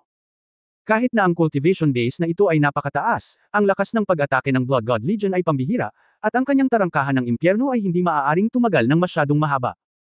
Ang Dark Magic Sword ay kumislap ng itim na liwanag, at ang pares ng mahabang sungay sa kanyang ulo ay agad na napalitan sa sandaling nagbanggaan ang Dark Purple na espada at ang Blood Spear, at ang paligid ay nasira. Ang 3 character battle armor sa katawan ni Zujio ay nabasag bawat pulgada, at ito ay sumabog, na naging isang metal na bagyo na tumangay sa masamang espiritong Panginoon, at halos lahat ng mga butas sa kanyang katawan ay may dugong bumubulusok, at ang dugong ambon na ito ay sumama. Sa apoy ng kanyang nag-aapoy na buhay, ang apoy ng buhay ay biglang nag-alab ng mas masigla. Isang kakaibang kulay ang kumislap sa mga lilang mata ng Evil Soul Master. Naging mahirap ang atake na orihinal na sinadya para manalo dahil sa hindi inaasahang pagmamatigas ng kalaban. Ang kanyang Dark Magic Sword ay kailangang bumalik upang protektahan ang kanyang sarili, naging Dark Purple Light Curtain upang harangan ang pag-atake ng Zu-9. Ngunit sa sandaling ito, halos sabay-sabay na nabasag ang 3 sa 8 pintuan ng impyerno, at maraming mabangis na aura ang sumugod patungo sa Panginoon ng masamang espiritu. Tulad ng inaasahan ng Diyos ng dugo. Ang malamig na boses ay walang emosyonal na pagbabago-bago, ngunit nagdala ito ng kakaibang masamang alindog. Ang madilim na lilang figure ay tumayo mula sa lupa, at sa himpapawid, isang lilang itim na bitek ang biglang bumukas. Habang lumilipad ang lalaking ito, ang maitim na demonyong espada sa kanyang kamay ay biglang bumangon, at ang ikasyam na singsing ng espiritu sa kanyang katawan ay nagliliwanag. Nagkaroon lamang ng kadiliman sa kalangitan, at ang mga figure ng iba pang 8 Panginoon ng masamang espiritu ay naging lilang liwanag ng sabay-sabay, at nawala sila sa siwang sa isang iglap. At nawala ang kanyang tingin sa siwang matapos tingnan ng malalim si Zhu Jiu. Ang atensyon ni Zhu Jiu ay palaging nasa kanya. Sa huling sandali na nagtama ang kanyang mga mata, bigla siyang nakaramdam ng kakaibang pakiramdam. Ang walang emosyong mga mata na iyon ay malalim na nakatatak sa kaibuturan ng kanyang isipan. Ngunit hindi niya agad maasikaso ang mga ito. Ang apoy ng buhay sa kanyang katawan ay nag-aalab na sa sobrang lakas. Sa sandaling ito, masasabing siya na ang pinakamakapangyarihang sandali sa kanyang buhay, ngunit ang lakas na ito ay hindi mapigilan. Ang malalaking bibig at bibig ng dugo ay patuloy na bumulwak mula sa dugo ng 9 na bibig, at ang apoy ng kanyang buhay ay nag-alab ng higit at mas masigla, na iniksyon sa mahusay na porma sayon ng Diyos ng dugo, na ginagawang matatag ang mahusay na porma sayon. Ang bawat isa sa iba pang mga Diyos ng dugo ay dumanas ng mas marami o mas kaunting trauma mula noong ika-4 ng dugo, ngunit sa kabutihang palad, ang feedback mula sa nakaraang binhi ng buhay ay walang sinuman ang nahulog sa sorpresang pag-atake ng masamang espiritu na master ngayon. Habang umiindayog ang hanay ng Diyos ng dugo, pagkatapos ng lahat, hindi ito gumuho. Gayunpaman, sa oras na ito, ang apoy ng buhay na sinusunog ni Zu-9 ay hindi na maibabalik, at ang apoy ng buhay sa kanyang katawan ay nag-apoy sa isang lawak na ito ay ganap na nasusunog, at napatay lamang pagkatapos na ang kanyang katawan at maging ang kanyang kaluluwa ay ganap na nasunog. 2 linya ng luha ang Dam-Aloy sa mukha ni Zu-Er. Siya ay isang anak na lalaki. Kahit anong harsh niya sa anak, bilang ama, wala siyang magagawa kapag nakita niyang namatay ang anak sa harapan niya. Gusto kong malaman kung gaano siya kasakit sa mga oras na ito. Ang puso ni Zu-Er ay ganap na nadurog. Ngunit ang nakita niya ay ang ngiti sa mukha ng anak na patuloy na sumusuka ng dugo. Tila sinasabi sa kanya ni Zhu Jiu, "Tatay, hindi kita ikinahihiya, ni hindi ko ikinahihiya ang ating Blood God Camp." Gayunpaman, para sa pangalawang dugo, wala sa mga ito ang mahalaga. Sana lang mabuhay ang anak niya. Naging hindi matatag ang hininga ng mga Diyos ng dugo, lalo na ang dugong 8 na pinakamalapit sa 9 na dugo. Sa sandaling ito, hindi iyon ang mga luha sa kanyang mga mata ay malabo. Alam niya na si Zhu Jiu ay palaging may gusto sa kanya, at hinahabol siya. But the proud and arrogant she told him every time, basta mas malakas ka sa akin, bibigyan kita ng chance. Si Zhu Jiu ay nagsusumikap, at si Zuba na tumangging tanggapin ang pagsasalin ay sumusulong din. Hindi pa niya nagawang lampasan ang kanyang cultivation level. At sa sandaling ito, ang pagkakita sa kinang ng buhay ni Zhu Jiu ay nag-alab sa tuktok nito, habang papalapit ito ng papalapit sa pagkalipol. Walang katapusang panghihinayang ang nasa puso ni Zuba, panghihinayang, bakit naman siya magiging mayabang, bakit hindi siya nangako sa kanya kanina. Lumipat ang tingin ni Zhu Jiu mula sa kanyang ama patungo kay Zuba. Kahit na siya ay nagsusuka ng dugo, ang kanyang ngiti ay naging mas malumanay, walang dating pagmamataas, tanging magiliw na titig. Nais lamang niyang maalala ang figure sa kanyang harapan ng matatag sa huling sandali ng kanyang buhay, at pagpalain siya ng kanyang huling kaluwalhatian. Ang Blood God Array ay sumailalim sa malalaking pagbabago, at nagsimula na ang labanan ng buhay at kamatayan sa loob ng array. Isang malakas na dagandong na sinamahan ng isang nakakatakot na metal na bagyo ang nagngangalit at sumabog sa buong kalaliman. Hindi mabilang na abyssal na nilalang ang NAP unit. Ang kapangyarihan ng 9th level fixed mounted soul guided shell ay talagang nakakatakot, kahit na higit pa sa ketulusan ng mga nilalang sa kailaliman. 6,000 taon na ang nakalilipas, bagamat hinarap din nila ang mga tao bilang mga super armas, noong panahong iyon, hindi sila ginamit ng koalisyon ng tao sa malawakang sukat upang maiwasan ang mga aksidenteng pinsala. Ngunit sa oras na ito, sa Abyss Channel, ganap na walang posibilidad ng aksidenteng pinsala.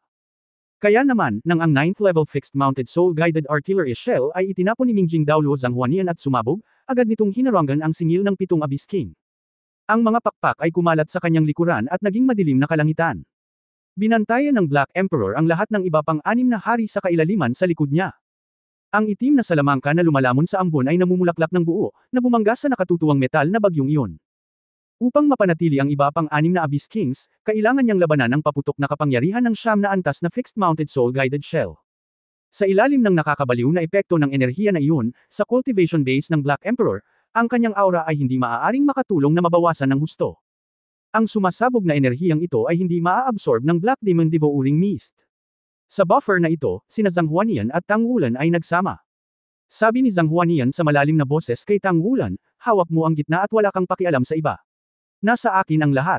Habang nagsasalita, ang soul ring ni Zhang Huanian, na nakaayos sa ikapitong pwesto, ay kuminang ng maliwanag, at ang maliwanag na salamin sa likod ng kanyang ulo ay agad na nag-zoom in.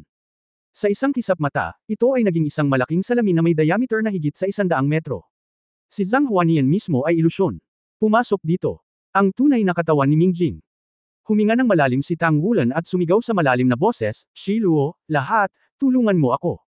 Sa isang malakas na sigaw mula sa kanya, isang sinag ng liwanag at anino ang humiwalay sa kanya ng sunod-sunod, at ito ay ang iba't ibang mga halamang espiritong hayop na sumunod sa kanya mula sa mga mata ng dalawang mata ng yelo at apoy. Pinamumunuan ni Kilo Tulips, kabilang dito ang nagngangalit na apoy na Xingjiao Xiaohua, ang octagonal na Xuanbengkao Xiaobing, ang Ink Jade God na kawayan at tinta, ang melon ng Earth Dragon at ang Golden Melon, at ang Xiaochu na nakakakita sa tubig ng taglagas. Ang anim na pangunahing halamang kaluluwang hayop ay matagal nang nilinang ng higit sa 100,000 taon, at nabuksan pa nga nila ang kanilang espiritual na karunungan. Mula nang sundan nila si Tang Wulan, palagi na nilang nararamdaman ang hininga ng mga buto ng kalikasan na ipinaglihi sa dagat ng espiritu ni Tang Wulan. Bagamat ang anim na plant soul beast na ito ay bihirang makipag-ugnayan kay Tang Wulan, galing sila sa puso. Sa kabutihang palad para sa orihinal na pagpipilian. Sa simula, ang kanilang layunin ng pag-alis kasama si Tang Wulan ay upang makuha ang ilang hininga ng binhi ng buhay, upang sila ay matatag na maitatag sa cultivation base ng Ice of Ice and Fire, at pagkatapos ay humanap ng mga pagkakataon para sa mga tagumpay. Ngunit hindi nagtagal, natuklasan nila na ang mga benepisyong natamo sa katawan ni Tang Wulan ay higit pa sa binhi ng buhay. Ang sariling dugo ni Tang Wulan ay napakalakas na halos nalampasan nito ang kanilang kaalaman. Nagulat sila nang makitang sa tuwing nagpapabuti ang paglilinang ni Tang Wulan, lalo na pagkatapos ng pagbuo ng core ng dragon, ang malakas na enerhiya at dugo ay dumaloy sa kanila. Ang katawan, ang sustansyang dulot nito sa kanila ay mas malakas pa kaysa sa dalawang mata ng yelo at apoy. Ito ay dalawang magkaibang enerhiya. Ang mga mata ng dalawang instrumento ng yelo at apoy ay ang pinakamataas na espiritu ng langit at lupa, at si Tang Wulan ang pinakamalakas na enerhiya ng katawan ng buhay. Ang impluwensya ng dugo at aura ng Golden Dragon King sa kanila ay mas malayo sa yugtong ito. Super yelo at apoy ang dalawang mata. Dahil sa isang kahulugan, hindi na sila purong kaluluwang mga hayop, at maaari silang magkatawang tao sa mga matatanda pagkatapos ng cultivation base ng higit sa 100,000 taon. Kailangan din nilang gayahin ang dugo ng mga tao, lahat ng bagay tungkol sa mga tao ay itinatag, sa gayon ay nagpapakilos sa kanilang sariling langit at lupa.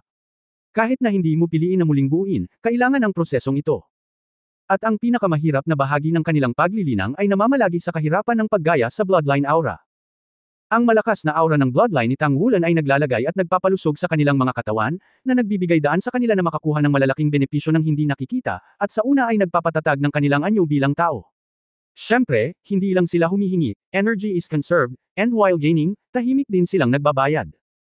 Kung bakit mabilis na napabuti ni Tang Wulan ang kanyang espiritual na kapangyarihan, sa lalong madaling panahon ay maramdaman na niya ang pagkakaroon ng iba't ibang espiritual na elemento ng langit at lupa, ito ay may direktang kaugnayan sa mga dakilang kapangyarihan ng sistema ng halaman. Buo nilang binuksan ang kanilang pagkakaugnay para sa mga elemento kay Tang Wulan, na ginagawang mas madali para sa kanyang mental na kapangyarihan na maunawaan ang pinagmulan ng mga elementong ito, upang mag-sublimate sa sarili, at ang bilis ng pagpapabuti ng mental power ay natural na tataas ng malaki. Kasabay nito, lahat sila ay mga buhay na may sobrang dalisay na enerhiya sa buhay, at tahimik din nilang isinasama ang kanilang enerhiya sa buhay sa katawan ni Tang Wulan, na nagpapalusog sa kanyang katawan.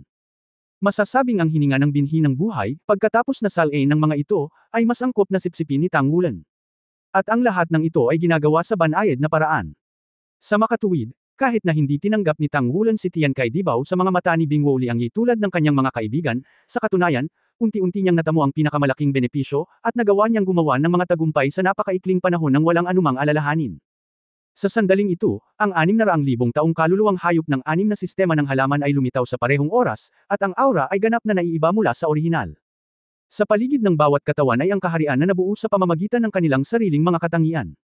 Si Kilo Tulip ay nasa harap ni Tang Wulan, na may malabong kulay rosas na halo na lumalabas sa kanyang katawan. Nang siya ay lumitaw, ang orihinal na maputik na hangin sa kanyang paligid ay biglang naalis, at maging si Zhang Huanian ay nakaramdam ng energetic nang maamoy niya ang halimuyak mula sa kanyang katawan. Masigla ang pakiramdam. Ang buong pangalan ng Kilo Tulip ay dapat tawaging Yusiang Kilo Xianpin, ito ang hari ng walang kamatayang damo, at ito ay mas mataas kaysa sa Blue Silver Emperor ni Tang Wulan. Sa mga lugar tulad ng mga mata ng yelo at apoy, kaya nitong sumuko ang lahat ng walang kamatayang damo. Maaaring isipin ng isa kung anong uri ng pag-iral siya mismo. Huwag mong tingnan ang taong ito na walang kakayahang lumaban ng diretsyo, ngunit ang kanyang pantulong na kakayahan ay hindi mapapantayan ng anumang iba pang fairy grass. Ang nasusunog na apricot ay maislan sa harap ng kaliwa ni Tangwulan, isang naglalagablab na pulang halo ang kumakalat. Ang liwanag ng elemento ng apoy ay namumulaklak. Ang may 8 sulok na itim na ice grass ay nasa harap ng kanan ni Tangwulan. Ang asul na halo ay kumakalat. Ang lamig ay matalim, siya at ang apoy na si Xingqiu at ang kalat ay malinaw na magkasalungat na mga katangian, ngunit sa panahong ito ay may isang pakiramdam ng magkatuwang na katangian. Sa mga mata ng dalawang instrumento ng yelo at apoy, tila magkasalungat sila, ngunit sa katunayan ay natapos na nila ang pagkakasundo ng yin at yang sa pamamagitan ng mga mata ng dalawang instrumento ng yelo at apoy. Ang Earth Dragon Golden Melon at ang Moyu Shenzhou ay nasa likod ng kaliwa at kanan ni Tangwulan, bawat isa ay naglalabas ng dilaw at sayan na mga ilaw ng domain. Pagtingin sa taglagas na tubig hamog sa likod mismo ng Tangwulan, isang malabong puting halo ang kumalat mula rito. 6 na walang kamatayang damo ay handa na. Si Zhang Huanian, na napunta ng malalim sa kaharian at naglabas ng sarili niyang salamin na totoong katawan, ay hindi napigil ang matigilan nang makita niya ang eksenang ito sa harapan niya. Tinanong niya ang kanyang sarili na ang kanyang pagtatansya kay Tangwulan ay tumataas at mas mataas pa kaysa sa kanyang orihinal na naisip. Ngunit ngayon ay tila hindi pa rin sapat ang pagtatansya na ito. Si Tangwulan ay mas makapangyarihan kaysa sa inaakala niya. Ano ito? Hindi nila nararamdaman ng tao, ngunit ang kakayahang magkatawang tao sa anyo ng tao ay sapat na upang patunayan kung paano sila umiiral. Ito ay isang tunay na 100,000 taong kaluluwang hayop. Sa Daoluo Continent kung saan ang mga espiritong hayop ay nasa bingit na ng pagkalipol, pabayaan ng 6, kahit 100,000 taong gulang na espiritong hayop ay mahirap makita.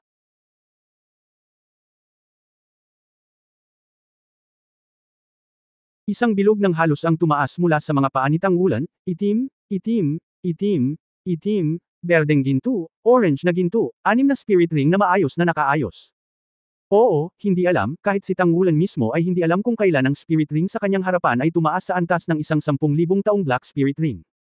Matagal na siyang hindi nakakapunta sa Spirit Ascension platform, ngunit ang kanyang spirit ring ay hindi napapansing na pabuti. At saka, parang nagkaroon lang ng panibagong breakthrough, dapat yung feedback na binigay sa kanya ng binhi ng buhay pagkatapos ma-absorb ang binhi ng plano. Isang malabong ngiti ang lumitaw sa mukha ni Tangwulan, ang kanyang mga mata ay naglabas ng kinang ni Rao, ang gintong sibat ng dragon sa kanyang kamay ay kumikinang ng maliwanag, na nakaturo pababa. Itinaas ni Chiluo tulap ang kanyang ulo at tumingin sa Blood God Array sa kalangitan. Isang mapaglarong ngiti ang biglang napuno sa gilid ng kanyang bibig. Itinaas niya ang kanyang mga kamay at gumawa ng isang embracing movement patungo sa kawalan. Biglang, ang Blood God Array ay nakakabit sa siyam. Bahagyang nag-iba-iba ang color streamer, at pagkatapos ay naging parang buhawi, na nag-anod sa ilalim ng kanyang pangunguna. Nanghihiram ng espiritu. Ang eksenang ito, lalo na si Zhang Huanian, ay nabigla kahit na ang dugo ang tunay na mata ng hanay ng Diyos ng dugo. Kahit na bilang pinuno ng malaking pormasayo ng Diyos ng dugo, kabilang sa siyam na Diyos ng dugo, tanging ang Diyos ng dugo lamang ang maaaring gumamit ng kakayahang manghiram ng mga espiritu. Ngunit sa oras na ito, si Tangwulan ay tila may kaluluwa, ngunit posible rin natural na lumabas sa likod, Chiluo tulap na palayain ito. Sa isang iglap, ang mga espiritu ng langit at lupa ng lemunin ng lupa. Hindi na kailangan ni Tangwulan na kontrolin. Tangwulan ay tila may kaluluwa, ngunit posible rin. Isang malaking bulaklak ang natural na lumabas sa likod ng Tangwulan, na eksaktong hitsura ng Yusiang Kilo Immortal Product. Lemunin ng lupa. Hindi na kailangan ni Tangwulan na kontrolin ito mismo, direktang tinulungan siya ni Chiluo tulap na palayain ito. Sa isang iglap, ang mga espiritu ng langit at lupa ng kapangyarihan ng eroplano ay dumagsa patungo kay Tangwulan at agad na napuno ang kanyang katawan. Naramdaman lamang ni Tangwulan na siya ay nagkatawang tao bilang bahagi ng elemento. Hindi lang iyon, mayroong isang pagsipsip mula sa iba pang 5 direksyon, na kumakalat sa kanyang katawan bilang isang intermediate point, at ang 6 na immortal na damo ay sabay-sabay na sinamantala ang kanilang sariling domain upang lumiwanag. Malaking release. Para sa isang oras, ang momentum skyrocket. Nalutas lang ni Heidi ang malaking pagsabog ng bala ng artillery na ginagabayan ng kaluluwa sa ikasyam na antas, ang kanyang figure ay tumataas, at itinuro niya si Tangwulan, at ang 6 na iba pang mga Abyss King sa likod niya ay ganap na may kakayahan sa kanilang sarili. Iisa lang ang layunin nilang lahat, iyon ay, si Tangwulan. Ngunit sa sandaling ito, nakita ng Black Emperor ang mga mata ni Tangwulan. Sila ay isang pares ng mga mata na may siyam na kulay na halos, at maging ang mga gininto ang kaliskis sa kanyang dalawang karakter na sandata sa labanan ay nai-render. Mga layer ng siyam na kulay na halo. Sa ilang sandali, naramdaman na lang ng Black Emperor na tila siya ay tinamaan ng kung ano sa kaibuturan ng kanyang kaluluwa, at ang kanyang hindi malay na aura ay namuo. Kaagad pagkatapos, nakita niya ang sibat ni Tang Wulan na bumababa mula sa langit. Ang Golden Dragon Spear ay hindi umuungal sa pagkakataong ito, ito ang pinakadalisay na liwanag, at ang matalas na punto ay ang Black Emperor. Bawat isa sa 6 na dakilang immortal na damo na nakapalibot kay Tang Wulan ay sumambulat sa nakasisilaw na kinang, at ilang sandali, ang liwanag na binitiwan ng kanilang pagsasama ay hamarang pa sa salamin na si Dao Luo sa kanyang likuran. Si Tang Wulan, isang 2-character battle armor master na may 6 na ring Soul Emperor cultivation base lamang, sa sandaling ito, ay umasa sa pagdami ng Blood God Array, at sa sustento ng 6 na immortal na damo at ang binhi ng buhay. Mga pagsabog ng hindi pa nagagawang kapangyarihan ng terorista. Boom! Halos magkasabay na sumabog ang Black Magic Mist at ang 9-color halo. Dalawang patong ng nakakatakot na enerhiya ang sumambulat sa kailaliman ng Abyss Channel. Sa mga sandaling ito, iba na talaga ang nararamdaman ng dalawa. Ang unang naramdaman ng Black Emperor ay ang pressure mula sa eroplano. Ang mas malapit sa exit ng daanan, mas malakas ang presyon sa kanya. Ito ang depekto ng away games. At ang shot na kakalabas lang ni Tang Wulan ay iba sa bawat shot na dati niyang binitawan. Sa sandaling iyon, nagkaroon pa nga ng ilusyon ng Black Emperor na si Tang Wulan mismo ay tila ang core ng Dao Luo Plane, at ang sibat na ito ay tinusok sa ngalan ng buong eroplano. Tyrion Aikal tulad ng Black Emperor, sa sandaling ito, mayroon ding pakiramdam ng pagdiin ng Mount Tai sa tuktok, biglang idiniin pabalik sa kailaliman ng daanan, at ang 6 na Abyss King na umakyat sa hangin kasama niya ay nakaramdam din ng nakakasuffocate pressure. Sabay rewind. Ang lakas ng isang putok ay napakahusay. Si Mingjing Dao Luo Zhanghuanian ay natigilan, at ang walang awa na si Dao Luo Caodezi ay natigilan din. Bagamat noon pa nila inaasahan na si Tang Wulan ay maaaring maging taong magwawakas sa banta ng Abyssal Plane sa hinaharap, hindi nila inaasahan na sa kanyang kasalukuyang cultivation base, maaari siyang magkaroon ng ganoong impluensya sa larangan ng digmaan. Si Tang Wulan ay nasuspine sa hangin. Sa sandaling ito, sa kanyang isip, ito ay eksakto kung ano ang kanyang naramdaman nang ang pagbaril ay binaril. Kung wala ang patnubay ng dugo at hininga ng Golden Dragon King, walang teknik na itinuro ni Chen Fu, ito ay isang purong shot, ang pakiramdam ng pagiging ganap na napapalibutan ng halimbawa ng halaga ng mukha, ang buong tao ay tila naging bahagi ng eroplano, at sa buong Abyss Plane, ito pa rin ang nagpagulat sa kanyang puso. Oo, ito ang paraan na gusto kong puntahan, mukhang nahanap ko na. Muling itinaas ang Golden Dragon Spear sa kanyang kamay, si Tang Wulan ay sumigaw sa langit, at kasabay ng kanyang pagungol, ang 9 na kulay na halo ng hanay ng Diyos ng dugo sa kalangitan ay bahagyang nanginig. Sa gitna ng noo ni Tang Wulan, ang kinang ng binhi ng buhay ay kumislap, at ang langit at lupa na si Yuan Li ay biglang nagtipon patungo kay Tang Wulan na parang nakita niya ang pinagmulan. Ang binhi ng buhay ay hindi direktang magpapahusay sa lakas ni Tang Wulan, ngunit sa pinakamahalagang sandali ng kaliwanagan, makakatulong ito sa kanya. Lalo na sa espesyal na kapaligiran ng Blood God Array, nagdala ito sa kanya ng mga benepisyo na hindi posible sa anumang iba pang sitwasyon. Ang battle armor ni Tang Wulan ay kumikinang ng maliwanag, at ang malaking gintong dragon na liwanag at anino sa likod niya ay pinalitan ng malaking pink na bulaklak ng Yusiang Killua Immortal. Ang bawat sukat sa armor ng labanan ng buong katawan ay naglalabas ng nakasisilaw na kinang. Sa kanyang mga mata, ang 9 na kulay na halo ay nagtatagpo at napalitan ng isang hindi pa nagagawang maliwanag na ginto. Sa sandaling ito, tumayo siya ng tuwid, na parabang siya ang naging Panginoon ng mundo. Ang gintong sibat ng dragon ay kumikinang ng maliwanag, at ang bawat gintong pattern dito ay nagiging maliwanag at dalisay. Ang bilis ng pagtusok ng sibat ng dragon ay napakabagal, ngunit sa proseso ng pagtusok dito, ang lahat ng nakapaligid na enerhiya ay tila nagtatagpo patungo dito. Bahagyang nanginginig ang buong katawan ni Tang Wulan, ngunit ang kanyang mga mata ay matigas at matigas tulad ng dati. Oo, ito ang paraan na hinahanap niya, ang paraan ng hari. Golden Dragon 9 Style, 7th Style, The Way of Kings. Ang libu-libong liwanag ay tila ganap na nakondensed sa isang punto, at ang gintong sibat ng dragon na naiilawan mula sa kawalan ay nagpang-inag sa buong Abyss Channel. Nagbago ang malamig na mukha ng Heidi sa unang pagkakataon. Sa sandaling ito, naramdaman na lamang niya na ang aura na kinakaharap niya ay nangyari lamang nang harapin niya ang pag-iral na iyon. Paano posible na ang isang tao na may isang mahinang pinagmulan ay maaaring makapukaw ng isang malakas na pag-atake? Yung hininga, hindi. Paano ito magiging katulad ni Sheng Jun? Ang pagkakaiba sa pagitan ng kanyang cultivation at cultivation base ni Sheng Jun ay hindi makatwiran. Ngunit sa sandaling ito rin ganap na naunawaan ng itim na emperador kung bakit may inggit ang banal na monarko sa maliit na taong ito at wawasakin ito sa lahat ng bagay. Ang potensyal ng taong ito ay talagang nakakatakot. Kapag lumaki na siya sa hinaharap, hindi na magagawa ng Abyssal Plane na salakayin ng mundo ng mga tao, at maaaring magdusa pa ng kontra-atake ng tao. Naging malalim ang mga mata ni Heidi, tahimik na bumagsak ang mahabang buhok na nakapulupot sa kanyang likuran, bahagyang dumaan ang kanyang mga kamay sa magkabilang gilid ng kanyang katawan, ngunit sunod-sunod na after images ang naiwan sa ere. Ang mga after image na ito ay pinagpatong-patong sa isa't isa, at sa wakas, ang mga kamay ay nakatiklop at natipon sa harap niya. Isang purong itim at lilang halo ang lumabas sa kanyang dibdib. Sa parehong oras nang lumitaw ang itim na lilang liwanag na ito, ang buong katawan ng itim na emperador ay gumaan, at ang presyon mula sa eroplano ay malinaw na mas magaan. Kasabay nito, ang binhi ng buhay sa noo ni Tang Wulan ay biglang tumalon ng marahas, hindi pa nagagawang aktibo, kahit nabaliw. Itinuro pa rin ni Heidi, ngunit sa pagkakataong ito, ang kanyang mga daliri ay ganap na naging itim at lila. Ding! Ang malambing, malutong na tunog, walang mabilang na mga alon sa hangin, maging ang anim na hari sa kailaliman ay hindi napigil ang takpan ang kanilang mga tainga ng sabay. Mabilis na bumagsak ang katawan. Ang Black Emperor ay nagyelo sa hangin, ngunit natatakpan na siya ng gintong halo mula sa Golden Dragon Spear. Sa susunod na sandali, ang kanyang katawan ay napailing pabalik sa gilid, at malakas na nontog sa dingding ng daanan sa gilid. Ang daan ng mga hari ay hindi mapigilan.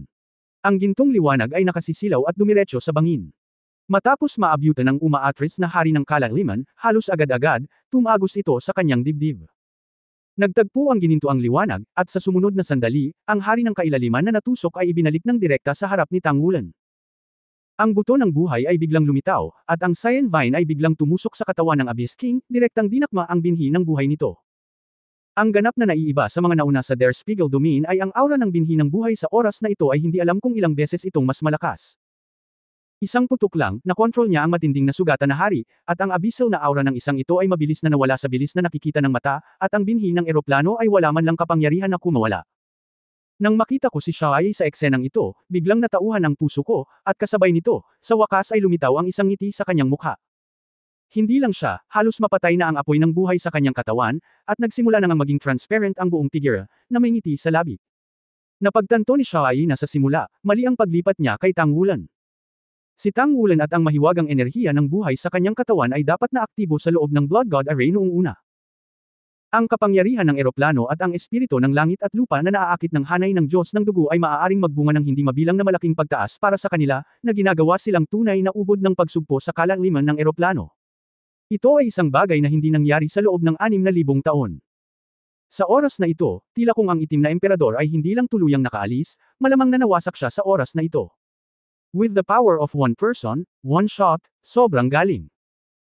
Siyempre, hindi ito kapangyarihan ni Tang Wulan, ngunit ang kapangyarihan ng eroplano ay nakahanap ng isang catharsis point, na naglalabas ng galit mula sa eroplano ng Daoluo Mainland sa pamamagitan ng kanyang katawan at ang gintong dragon na si Bat.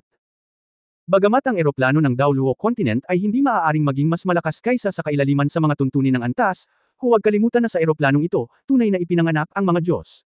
At higit sa isang Diyos ang siniraan. Gayunpaman, gaano man kalakas ang abyssal plane, pagkatapos ng lahat, walang Diyos na umiral. Ito ay ganap na naiiba. Malaki na ang pinagbago ng itim na emperador sa oras na ito, at dali-dali siyang lumipad patungo sa kailaliman ng Abyss Channel. Habang papalapit sila sa labasan, mas malakas ang pressure na natanggap nila mula sa eroplano, at mas malayo sila sa labasan, mas magagamit nila ang kapangyarihan ng kailaliman. Malaki. Ang magandang pagkakataon na una kung naisip ay nawala sa sandaling ito. Ang mga gininto ang mata ni Tang Wulan ay kumikislap, at sa isang mahinang tapik sa mga pakpak sa likod ng kanyang likod, ang tao ay lumipad na palabas ng Blood God Array. Itinuro ng kaliwang kamay ang Dagwang 9-1 na malapit nang bumagsak. Isang cyan light ang biglang bumaril mula sa kanyang noo at nahulog kay Zhu Jio. Ang apoy ng buhay sa katawan ni Zhu Jio ay talagang naapula sa isang iglap. Tulad ng pagsigaw ng lahat, ang katawan ni Zhu Jio na malapit nang gumuho at mawala ay naging asol, at ito ay matatag doon, na may mayaman at walang kapantay na hininga ng buhay. Agad na nag-inject, nagpa-recondensed at nabuo ang kanyang katawan bago ito bumagsak. Puno ng hindi makapaniwala ang mukha ni Zhu Jio. Sa simula ay hindi man lang niya maramdaman ang sarili niyang pag-iral, ngunit sa sandaling ito, nagulat siya nang makitang hindi lang siya nag-e-exist, ngunit ang aura ng kanyang buhay ay may tendensyang mag-sublimate. Ni hindi niya akalain na mangyayari ang ganoong sitwasyon. Paano ito mangyayari? Ang mga mata ni Zhu ay naging nakamamatay na tahimik, sa oras na ito ay parang nag-aapoy ng buhay, nagniningning ng maliwanag. Nakatingin kay Tang Wulan sa himpapawid na may nakakapasong mga mata, ang kanyang mga mata ay puno ng hindi kapanipaniwala at pasasalamat.